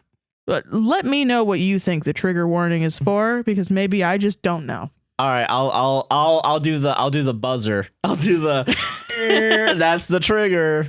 Like maybe I feel like I'm gonna read this, and I've just been reading things all day, and it's gonna be like, and then they sexually assaulted me, and then somebody's gonna be like, fucking duh, Sarah, that's where the trigger warning is, you idiot. And then he murdered my whole family.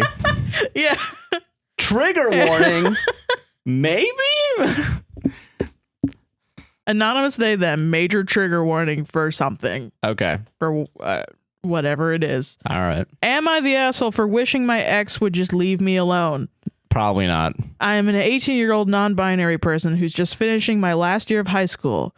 I take the IB diploma program. Jesus Christ. Fucking smarty pants. Which some people may know is an insane amount of work that even on a good day causes major anxieties over the sheer amount of work. Yeah, I get that. Yeah, I remember someone I knew had to do a bunch of fucking work for that shit. I remember they tried to put me in that shit and I was like, no. Yeah, no. Good on you for doing it. I mean, I'm willing to bet you're going to get some good shit out of it. Absolutely. But like that goes on your fucking resume. Yeah, people see that. So it's a good thing. But I'm sorry that's stressful. I understand that's stressful. Yeah, absolutely. That being said, I am already constantly tired or nervous, some days so anxious that I can barely take care of myself, let alone others. Now, my ex is in the same grade as me, but takes absolutely different classes.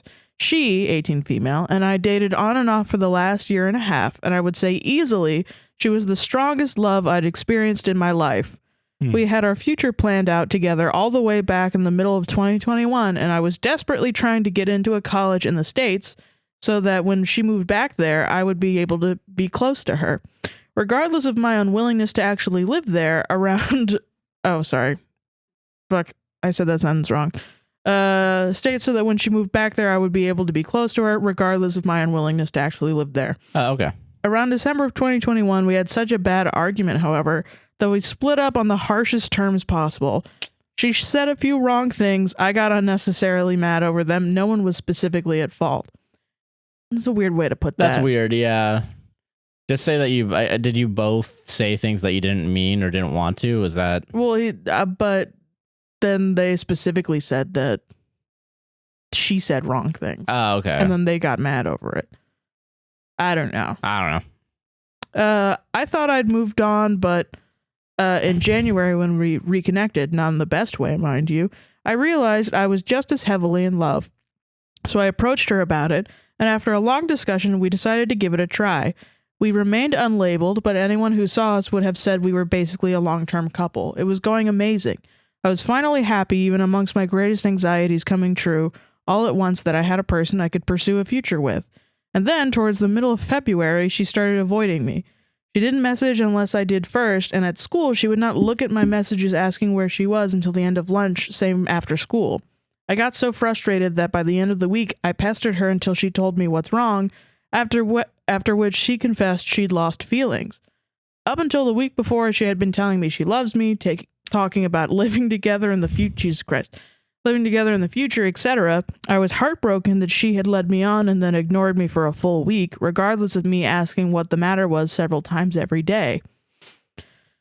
Ooh. Yeah, that's not great. That's fucking That's pretty bad. That's wow, kind of a lying bitch. That's wow. Kind of a lying bitch. I mean, yeah, because like she was lying about saying. Such a funny way. I mean, yeah, because that's what that is. Yeah, fucking. Oh my god. I mean, yes, you're right. It's just really funny the way you said it. Holy shit. Okay. We split for real that time on relatively friendly terms, and I have been struggling to move on since.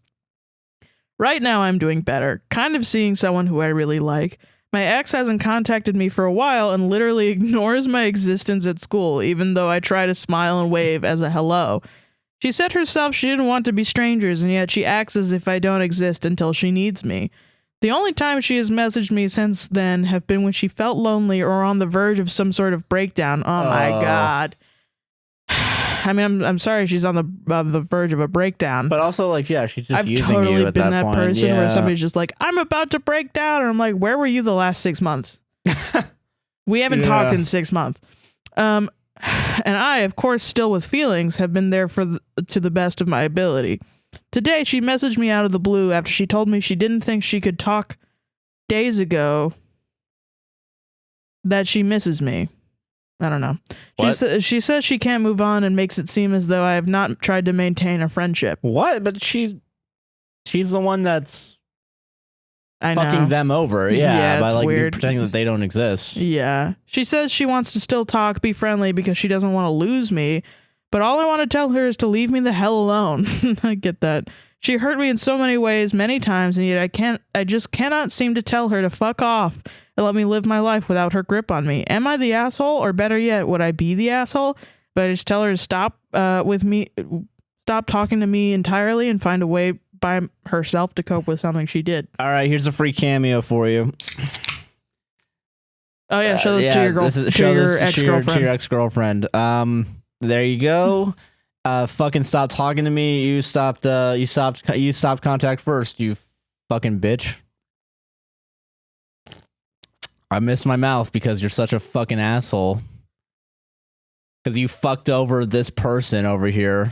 Not me, but not you, Sarah. Sorry. Yeah. Them. Yeah, them. You fucked them over. Just fucking stop talking to them. Yeah, you made me spill LaCroix on my shirt.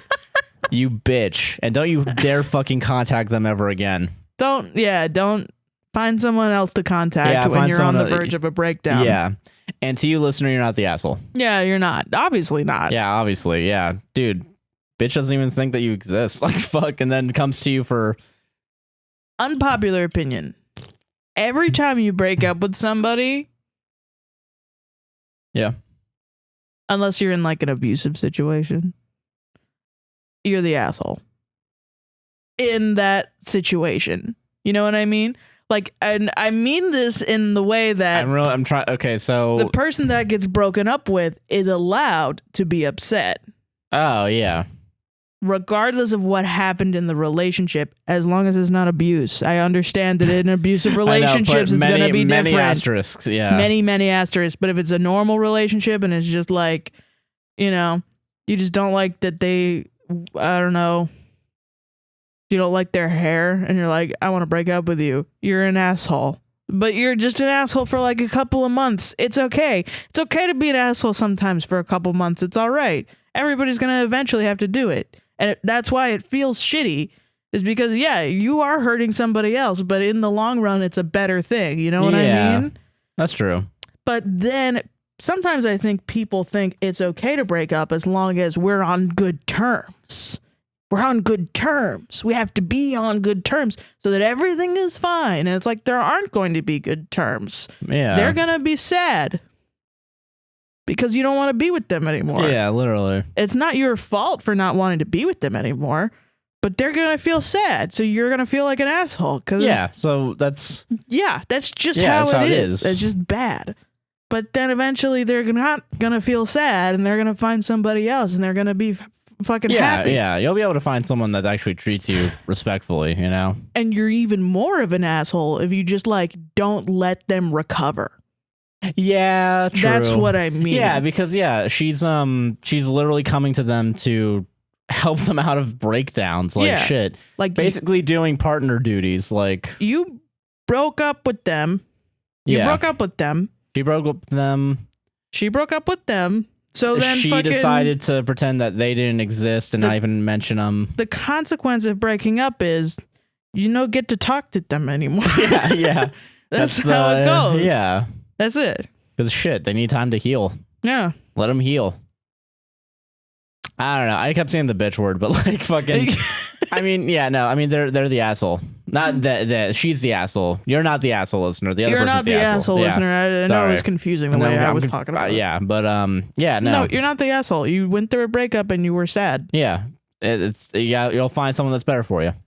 And you literally do just have to tell her to stop contacting. Hey, stop this. Contact somebody else. No contact, honestly. And then if your feelings will go away. She might turn around and be like, I can't believe you're not helping me in my darkest moment or something, and be like, you need to find someone else to help you in your darkest moments. Then I'm not your partner anymore or something. I don't know. Yeah. Fucking, do that shit. And then just be like, listen, I can't do this for my mental health, Yeah. I'm sorry, I can't. Yeah. Simple as that. Yeah. Solved it. Bitch. I just like saying the bitch word. Bitch. Bitch. All right. What are you laughing at? I'm laughing at anything. Yeah, you're laughing at me. No, I'm just happy. I'm just having a good time. All right, cool. All right, this is actually a long one. I think my next one's long too. Actually, no, my next one's very short. Yeah, then I have a short one, I think, after this. I had to delete one that wasn't well written. Oh, wait, did I send myself that one? No, I didn't. Okay, cool. I hope I didn't. I swear to God.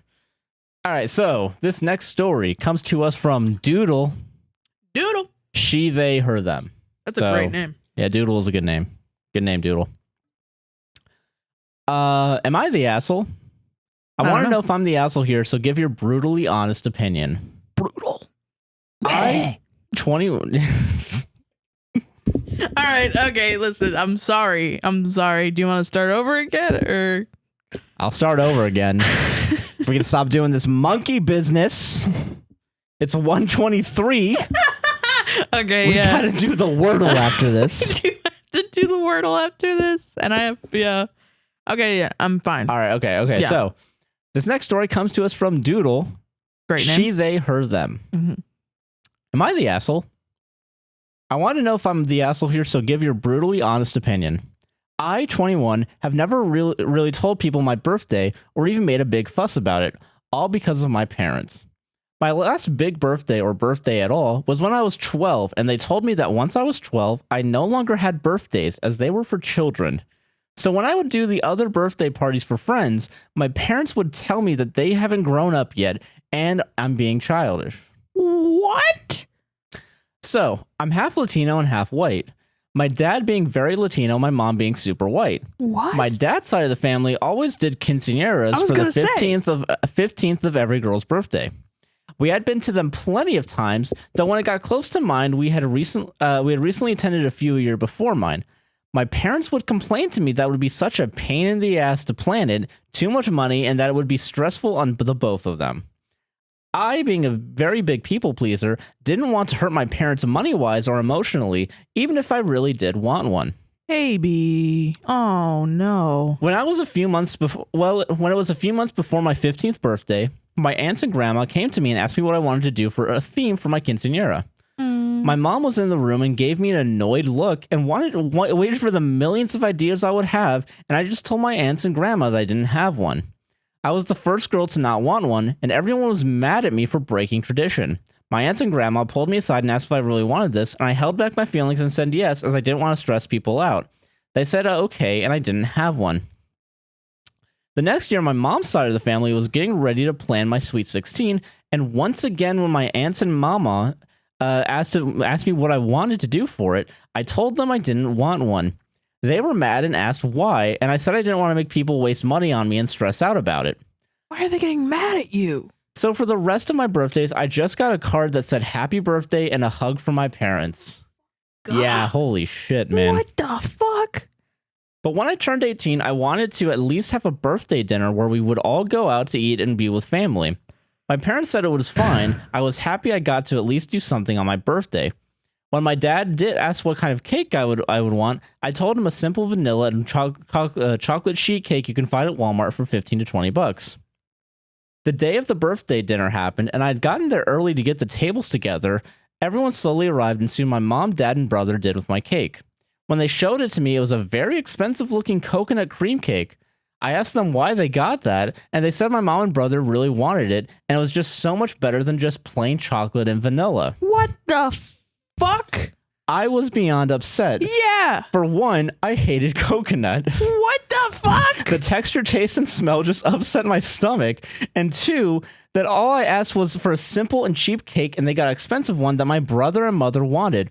I was about to make a fuss, but knew if I did, I would be the asshole, so I put up with it and ate the cake only to throw up a few minutes later. I'm sorry. Bro, oh, baby. I'm fucking sorry. Holy shit. This is terrible. This is the worst. So the tradition continued of getting a coconut cream cake every year for my birthday and then throwing it up moments later. But this year, I finally had it. On my 21st birthday, my parents were excited. They had planned a huge bar hopping night for me and them and some of other older cousins of mine. But what they forgot is that I'm allergic to the chemical used in most alcoholic drinks. Are you kidding me? This is crazy. This is wild. Holy shit. They said, oh, well, and that I can just order soda at every bar just not to come, as I'll be a buzzkill as the only sober one there. It's your birthday. I was already angry, but when I saw the stupid coconut cake in the fridge, I had snapped and went off on my parents about how much I hated my birthday and just wanted to forget it entirely, and how I was just so mad at them for not following simple request of just wanting a simple $20 cake on my birthday. After yelling at them, I left the house and drove off to a coffee shop downtown where my partner worked and just cried to her on her lunch break. All of that happened, my family was blowing up my phone, most people were asking if I was okay, and others saying that I was ungrateful for yelling at my parents as they were trying to be nice and considerate, and I had to be an asshole on my, quote, special day. Shut the fuck up. So, am I the asshole? No, oh my god, you're so deeply traumatized, dude. Postscript. Oh. Yep. Okay. My brother, who is 17 now, always had birthday parties and never got told that they were childish and that he needed to grow up, and he had parties at the theater. My mom rented out part of the arcade for him, paintball places, and even got him a party at Fiesta, Texas, a Six Flags theme park. My parents also celebrated their birthdays with special trips out of town, out of state, or fancy dinner parties with friends or family cookouts at a park or the beach. This has got me so fucking steaming mad. Yeah, you have horrible parents. Your parents are garbage. Are absolute garbage. Holy shit. What the fuck, dude? Yeah, you're not the asshole. Fuck your parents. Holy shit. That left me like speechless, dude. What the fucking fuck? Wild. It's a wild fucking thing. Like you need someone to throw you something like an for actual your birthday like, that you want. Like you need somebody to go and be like, what do you want? We're doing it all today. We're doing it all today. Yeah. Or this week or whatever. Dude, they literally rented out a fucking arcade, part of an arcade for your brother, but have told you to go fuck yourself, basically. When, like, literally all you needed was a $20 cake and like a dinner. That's what most people just need as a birthday. The brother wanted a coconut cake. I'd be pretty fucking resentful. I would be absolutely. Holy shit. Dude, I'm not even like one that actually enjoys celebrating my birthday that much. I just like having a little thing. Yeah. But like even not having that little thing, it sucks. Would suck, man. It fucking sucks. It fucking hurts. sucks. You should have at least. Everyone, I think, should have one day off a year for their birthday, unironically. Even if you don't do anything. At the least. Like, at just the chill fucking out least. or You should something. just be able to chill out and do like whatever you want. Yeah. You can eat whatever you want. Get at least the cake that you want. At least the fucking cake. Bro, I had one terrible birthday when I was 13. And it was like not even really like anybody's fault. Yeah. It was just my grandma had cancer and she was in the hospital and she had COPD and she was very like, she was kind of narcissistic in that she was very like, when she got sick, she was like, everybody do everything for me. But it was difficult. How do you argue with a cancer patient? Yeah. Like, you're just going to be like, I can't do that right now. Sorry. And she would just be like, I'm going to die. And it's like, okay. All right. Well, all right. Whatever all right. you say. Well, great. I guess I'll do everything you want for you. Yeah. But she was discharged from the hospital on my birthday, on my 13th birthday. And my parents were like taking care of her and everything pretty much the entire day, making sure that she was okay. And I really like I had to wait in the car while my mom went into Publix because she forgot to buy the cake. I got like 2 presents and one of them, and they were both from my grandmother. And one was a snail that made bubble noises. Hell yeah. And then the other one was a wood cutout of a ghost. Yeah, that's and not that great. was it. Oh my God. That was all I got as 13 years old, not celebrating it with friends, not even celebrating it with my family. Just kind of like sitting alone in the living room. Man, fucking, it's like, it's terrible. It was nobody's fault. And I don't blame anybody for that, but it was just like not a good birthday. Yeah, it wasn't. Fucking, I get that, man. Yeah. It sucks to not have a good birthday. I remember fucking, last year's birthday for me sucked, man. Oh, God, yeah. I had to do I remember now, because we actually talked about it recently because it was my birthday recently. Yeah. I remember being really fucking depressed because, like, that was a day where, I remember now I had to go to the fucking dentist because that was the only day. And then he my tried to mom fuck you over. Yeah, the dentist tried to fuck me over. They were, what is it? They gave me a care credit card, but they crossed out all the promotional financing plans. Yeah. Which was fucking bullshit. That is pretty bullshit. But like and they told me that like, oh yeah, you're gonna need to spend like $4,000 on your teeth, which was like ridiculous because it included Invisalign. So they were just like, everything wrong with your teeth, we're gonna fix right now, and it's we're like, gonna do it right now. And also, here's a referral for getting your wisdom teeth removed because we're not gonna do that. No. Yeah. The thing that you desperately need, not that. No. And like it fucking ruined my whole day. Yeah. To the point where I was like just crying when I played Animal Crossing later. Like shit. Yeah, I spent the whole day making a little place in Animal Crossing. That was the one good thing. You need one good thing, I think, on your birthday. Like something that like shows that someone cares about you, you know? Yeah. Or that you can get a chance to care for yourself. And you just haven't at the very been, least, yeah. And you just haven't been given that opportunity. And I'm sorry. Yeah. That's bullshit. You have had a lot of your life taken away from you. Like, yeah. Jesus. Yes. You need to, you need to for sure stop celebrating your birthday with your family. Yeah, fuck your family. Your family Holy is shit. Now not trusted with celebrating your birthday with you.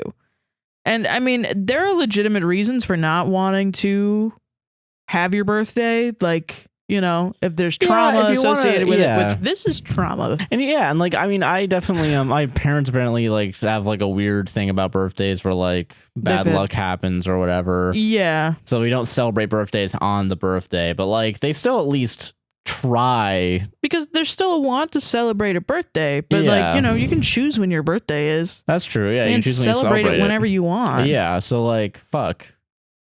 God, it's such bullshit, man. I'm pissed off. I'm sorry. Yeah. Jesus. I would just be like honest with the people around you that aren't your family and be like, listen, I need to celebrate my birthday. And this sounds selfish. It's not selfish. But, you know, I need to celebrate my birthday the way that I want. And I need support from you guys because my family is not going to do it. So, I mean, figure out what you want. Do it. It sounds like you don't want that much. It sounds like you just want a $20 cake from fucking Publix or something. Yeah, like just get a nice cake for yourself that you'd like and like go out with your partner or go out with your friends. Partner and fucking friends. And chill. And just chill out. And then when your family's like, we're going to have this whole day out for you, blah, blah, blah. Just be like, sounds good. And then don't show up and turn off your phone. Yeah, turn off your phone. And then when it's your brother's birthday, don't show up to that either. Or if you do show up, what you do is you just go over there With your $20 vanilla cake. With your vanilla cake. No, you buy a drink at whatever place they're at because they just go to theme parks apparently. Yeah. And then you take the lid off and you pour it on your brother and then you walk away. Because if you didn't get to have good birthdays, your brother shouldn't have good birthdays. 80s bullying, yeah. Fucking beat the shit out of your brother. No, don't do that. Don't do that. Don't do anything I just Cut said. that. But yeah, no, fucking yeah, no. Yeah, no, you should be able to treat yourself. You deserve it. You need to, you need to make up for all those times that they. Holy your shit. parents are also, evil. Yeah, tell your fucking aunts and grandma about fucking all the shit they said. Or just like, fuck them. Like, why were they mad at you when you said that you didn't want a birthday? Jesus, what a bunch of assholes. They should have realized, like, they were adults. They should have realized when you said, I don't want to do it because it's going to be a lot of money. They should have been like, aw. Wait, why? It's okay. I'll pay for it. Yeah, and also, why are the parents saying that this isn't worth? There's not worth the money. Like they should have had some intuition. Yeah, they have to know what's going on. Jesus, I'm fucking. Nah, I would just not fuck with them. Don't fuck with them. I wouldn't fuck with them anymore. Get them out of here. I had a shitty birthday last year. I had a similar situation to yours where fucking I had to work and then like I had a dinner with friends like the night before and nobody knew it was my birthday the next day. And then I told them that it was my birthday. And I think like one of them said happy birthday. Yeah, and the other one didn't. Yeah. And then I didn't do anything for your birthday because Leolo died. Oh yeah, because Leolo died that month. Fucking died that month, and I was too focused on that. And I was just like, man. And then I felt selfish, I think, because Leolo died and I wanted to do something for my birthday. But I mean, at least we got a chance to go out right when you're done working. Yeah, we did. So it ended up being okay. But I remember most of it was like, oh my God, actually, I've never like raw dogged my birthday. This is fucking terrible. Yeah. Honestly, I get it. Yeah. Fuck, man. You're not the asshole. You're not the asshole. You should I'm celebrate. Sorry. Make up for all your birthdays. Throw your own quinceanera. Have a birthday month. Have a birthday month. Every day, celebrate a birthday you lost. It's not corny. Do it because you have to. You deserve it. You deserve it. You deserve that shit, man. Fucking deserve it. And Jesus Christ. We solved it. That's wild. Fucking fucked up, man. I'm pissed off. You know, I didn't even fully read that story, apparently. I was like, oh, yeah, no, this is a good one. I got me real hot. Yeah, some of that shit in the end, I apparently completely passed through. Jesus Christ. Yeah, you're not the asshole. Holy shit. Anyway, this is from Momo She They. Am I the asshole for lying about my ex and me being together?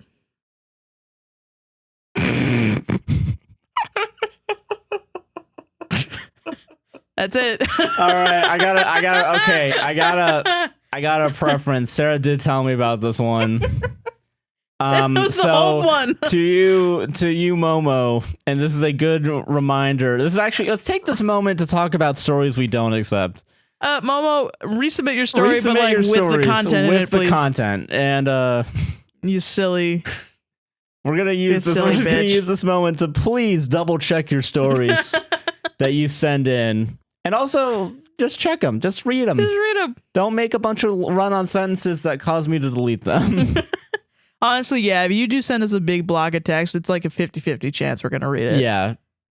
It just depends on my mood and how late it is. So please write. Give your story the best chance of getting on the show and don't format make it like correctly. a collegiate essay, but like... Yeah, make it a make it at least, well, make it like a good book. Make it like a good short story. Or just a book.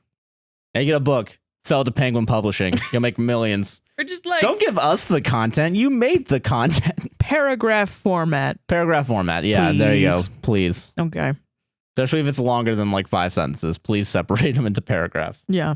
I have that issue with the next one. No offense to the next person, but that is the thing that because if you don't, we have to format it, and then it's a lot more work. Which is like, you guys run a podcast where you have to work. You're complaining about working. All right. Okay. Listen, I gotta fucking edit this thing tomorrow in a span of at least 8 hours while working my other job. All right. We have real jobs too. So all right, calm down, guys. All right. This is from Vagina. Her. Why are you leaving? That's awesome. I'm not doing this. This is a serious show, guys. This is not a comedy podcast. This is not a comedy podcast. Don't Apple Podcast is gaslighting all you guys by saying this is a comedy podcast. Yeah, it's hashtag gaslighting. Is there a Mike Hunt in the house? No, but there's a vagina, and I'm trying to read your fucking story. Okay. From vagina, she, her. Can you believe it? Subject: am I doing this right? I have the problem of not knowing how to comfort my partner when they are upset. My partner's name is Daniel. I read it as denial in my head. My partner's name is Daniel. He, him. And we've been together for a little over 2 years. We met through a dating app, and through a series of events, we've been living together since 2020. It's really good. I like the way you said that. A series of events. Wonder what you could be talking about. No idea. Things are going well overall, i.e. we respect each other, communicate our feelings often, and trust each other. But I have an immense amount of stress and anxiety when he gets upset. For example, he's recently been dealing with a chronic problem, possibly carpal tunnel, due to his work. There are days when his wrists feel so bad it hurts for him to even text or type. He gets so upset and despondent, I don't know what I can do for him. I know he has a right to be upset, and I want to give him the space to do that. But part of me also wants to give him a reality check and tell him to chill. I realize I sound like an asshole, and maybe the problem is his anger at his situation is stressing me out, which is more my problem than his. On the surface, I'm doing what I can to be supportive, doing all the chores, helping him respond to messages, helping him stretch, researching his condition, and minimizing how much he uses his hands, especially while they are in pain. But underneath his raging of my body is shitty, I want to chop off my hands, I'm never going to get better, work is going to fire me, etc., gets me exhausted, and I feel like I'm on the verge of exploding.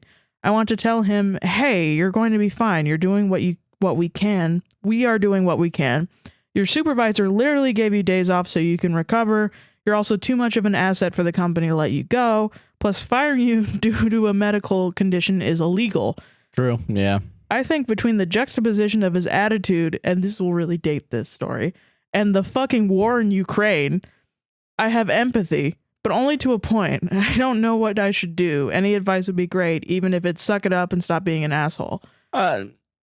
I appreciate your show. Thanks for reading. Oh, thank you for appreciating the show. Thanks. I mean, so I think I think we got an empty cup situation. Yeah, this is definitely an empty cup. I feel like you go ahead. I don't know, because like I definitely understand. I don't know. So I also have my own like fucking issues. I know that Sarah helps me out through them. But same thing for me. I mean, yeah, you know, it's it sucks because you're pretty much the only.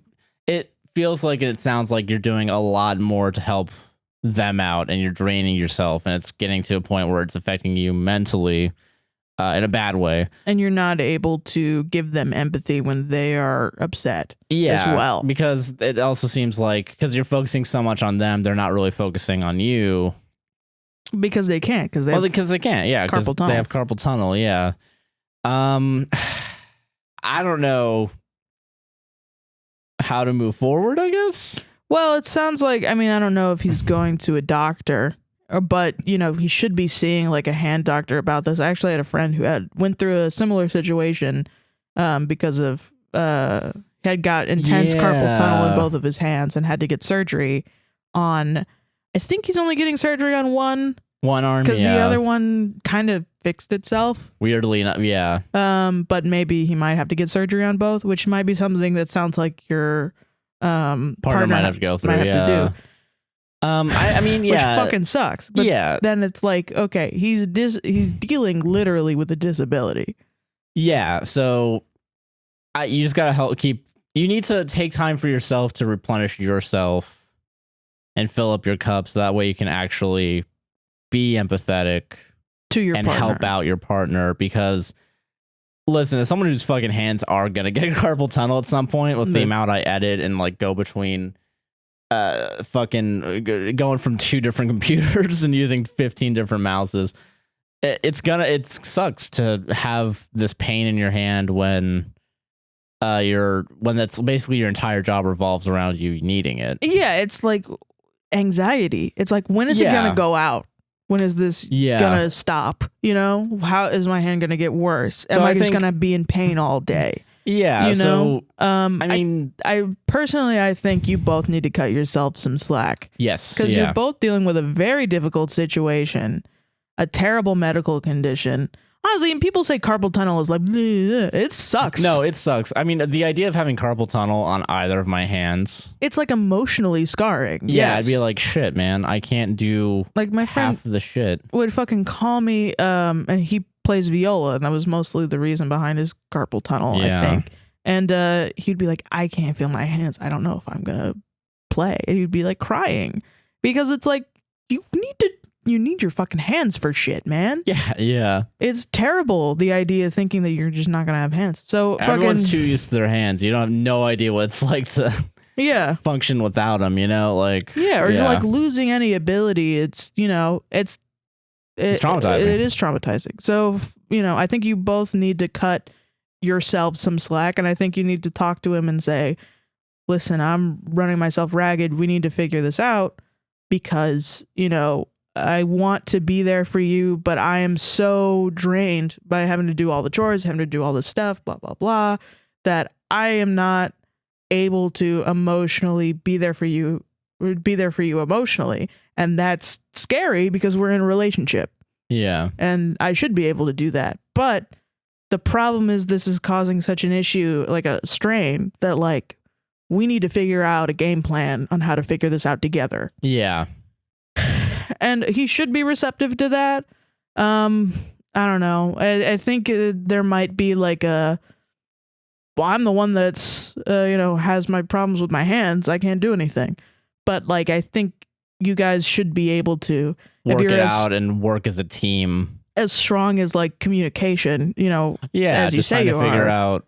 You should be able to work as a team to get this solved. At least to like something better than the situation where you're just always drained, you know? Like maybe you could hire a maid.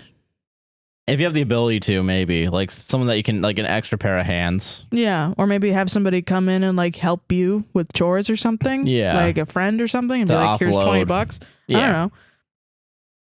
So that you don't have to do everything all the time. Yeah, whatever works, you know, to offload some of the stress that you have. So, and I don't think you would be an asshole if when he says like, oh, my body is shitty or I'm not gonna da-da-da, or, you know, he's being negative, just be like, hey, listen, I'm here. We're gonna get through this together. Yeah. I don't think that's something an asshole would say. Yeah, that's not really an asshole thing to do. I mean, you try to, as long as you try to help and understand, instead of pushing yourself beyond your limits and then becoming kind of an asshole that's not empathetic. And just like bottling up feelings, yeah, you know? don't bottle it up. Definitely. No. It's when people say things, we're allowed to have a reaction to what they say. Especially an emotional reaction. And we are going to have a reaction to what they say, regardless of what we try to, you know, if we stonewall ourselves, we still are going to have a reaction. It's just going to be buried down in ourselves somewhere. So, and that's not good because fucking eventually that's what builds resentment. You know what I mean? So, I don't know, try to prevent that resentment from happening in the first place, you know? Just by communicating about it. Just communicate. It'll feel awkward. Sometimes it is awkward. Sometimes you have to say things. Just try not to say it in like an asshole way. Yeah. And you should be okay. And I mean, from what you said, I don't think you're an asshole. No, I don't think so either. Yeah. Solved it. Solved it, bitch. Gonna give me carpal. Jesus. Oh, shit. Gotta give me the carpal. All right, last story of the night. Last story of the night. It's a big block of text, so I'm gonna be real annoyed. This next story and final story comes to us from Anonymous. She, her. Oh, shit. My partner, 24 male, and I, 25 female, have been together for 2 years now and are experiencing a lot of problems relating to his over-involvement with his family. It started out pretty early on, but progressively got worse over time. I was living in Boston at the time that we reconnected after not speaking for a while. He decided to move out of his mom's basement in his hometown to be with me, which is great at first, but it's now it's becoming an issue. He is constantly nagging about how badly he feels that he can't be at home with his family to take care of his mother, and his grown adult brothers. I was understanding of this at first because I figured he would adjust. Instead, this turned into him resenting me for not wanting to move back to his hometown. We moved apartments recently and had a set date of when we were moving. 2 days before, his mother called and demanded that he'd come home for his 26-year-old brother's birthday, regardless of us moving on that day. He left me there alone to move all of his stuff and do the unpacking myself. Jail. Straight to fucking jail. Straight to jail. Fucking boyfriend jail. Oh my God. This has happened on numerous occasions where he ditched our plans whenever his mother demands that he should. On top of this, when we are around his family, he completely ignores me, almost as if I am not there. And if I express this to him, he gets angry at me and says that I am needy and controlling. Every single holiday, we are expected to be there with his family, and if I say that I don't feel up for it or can't get work off, he tells me that I am jealous of how close his family is, so I try to sabotage it. Am I really being needy and controlling, or is this a him problem? This is a him problem. It's a him problem. You got a fucking man-child, dude. Sorry, that's what it is. Got a mama's boy. You got a little mama's boy. He wants to date his mother, so you should let him do that. Yeah, fucking. I think you should let him move back to his hometown. He can do that. Release him back. Just release him back into the wild, so he can go suck on his mom's tits. Yeah. Fuck. But God, I was saying something, so that way what you said isn't gonna be fucking heard. I mean, literally though, that's I don't know. Yeah, you got a Homelander situation right there.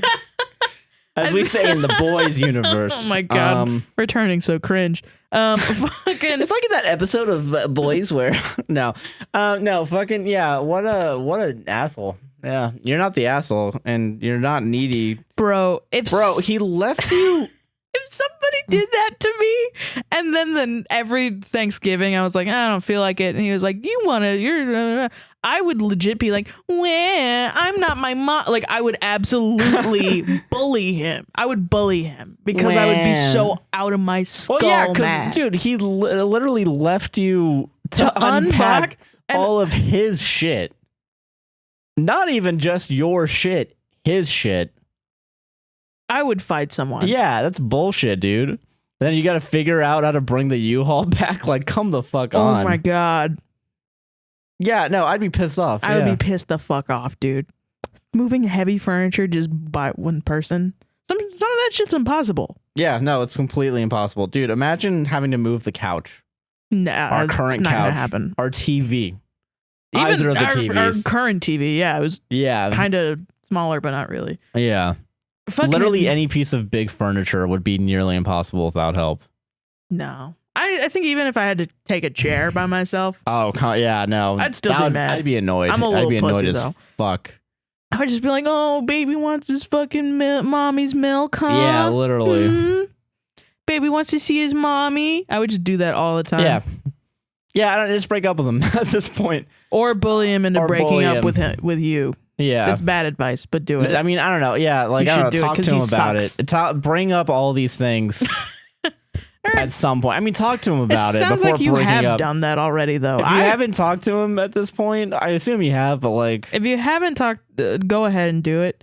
But like, I don't expect him to... It just sounds like he's just gonna get angry.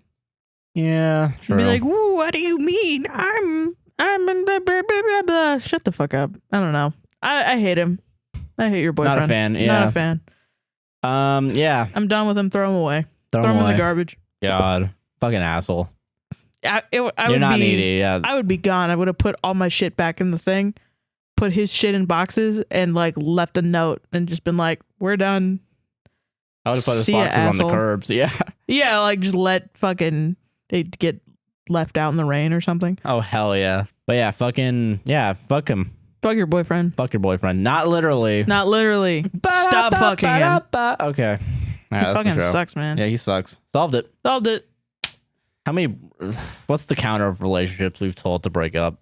Can someone go through and see how many times we said break up with that person? I think it's around 80. It's around 80? I think I'm going to guess it's around 80. I'm going to round park. I'm going to say 1,000. That's a lot. Yeah. I don't think we did 1,000 stories ruined yet. 1,000 people's lives, I think. Is that ruined or helped? Same difference. No. We're all dust. Opposite. And that's the show, guys. Thank you for watching. Hey, Sarah, what do you want to plug after that death comes to us all? My fucking Twitter. At SQUINTON271. That's at SQUINTON271. Follow me on Twitter, please. It's fun. Anything else? Nope. All right. My Twitter is Joshua Chinlins. A guy nicknamed JC on Twitch. We stream Fridays for sure. Sometimes Tuesdays. Ooh. Ooh. We fucking podcast will save this on Instagram and Facebook. APWSTR on TikTok, Twitter, YouTube. Podcast saves relationship on all the major podcasting, Spotify platforms, whatever the fuck they're called. Yeah. And buy me a coffee and Patreon or APWSTR if you want to support the show financially. If you've made it this far, you better like, comment, and subscribe on YouTube. You fucking better. You better go on YouTube. Do it. You guys get to see us. I swear to God. But that's going to be the show. Yeah, that's it. It's kind of a low energy one today. Low energy one. We filmed really late and we haven't done that in like weeks. Yeah, true. Yeah. But that's the show, guys. That's it. Hope you liked it. Hope you liked it. It's a gift to you guys. It's a gift. It's for free. It's for free. Or it could be or paid $1 if you wanted to pay money. Oh. That's our show, everyone. Thank you very much. We're very tired. Very tired. Bye, everybody. Bye.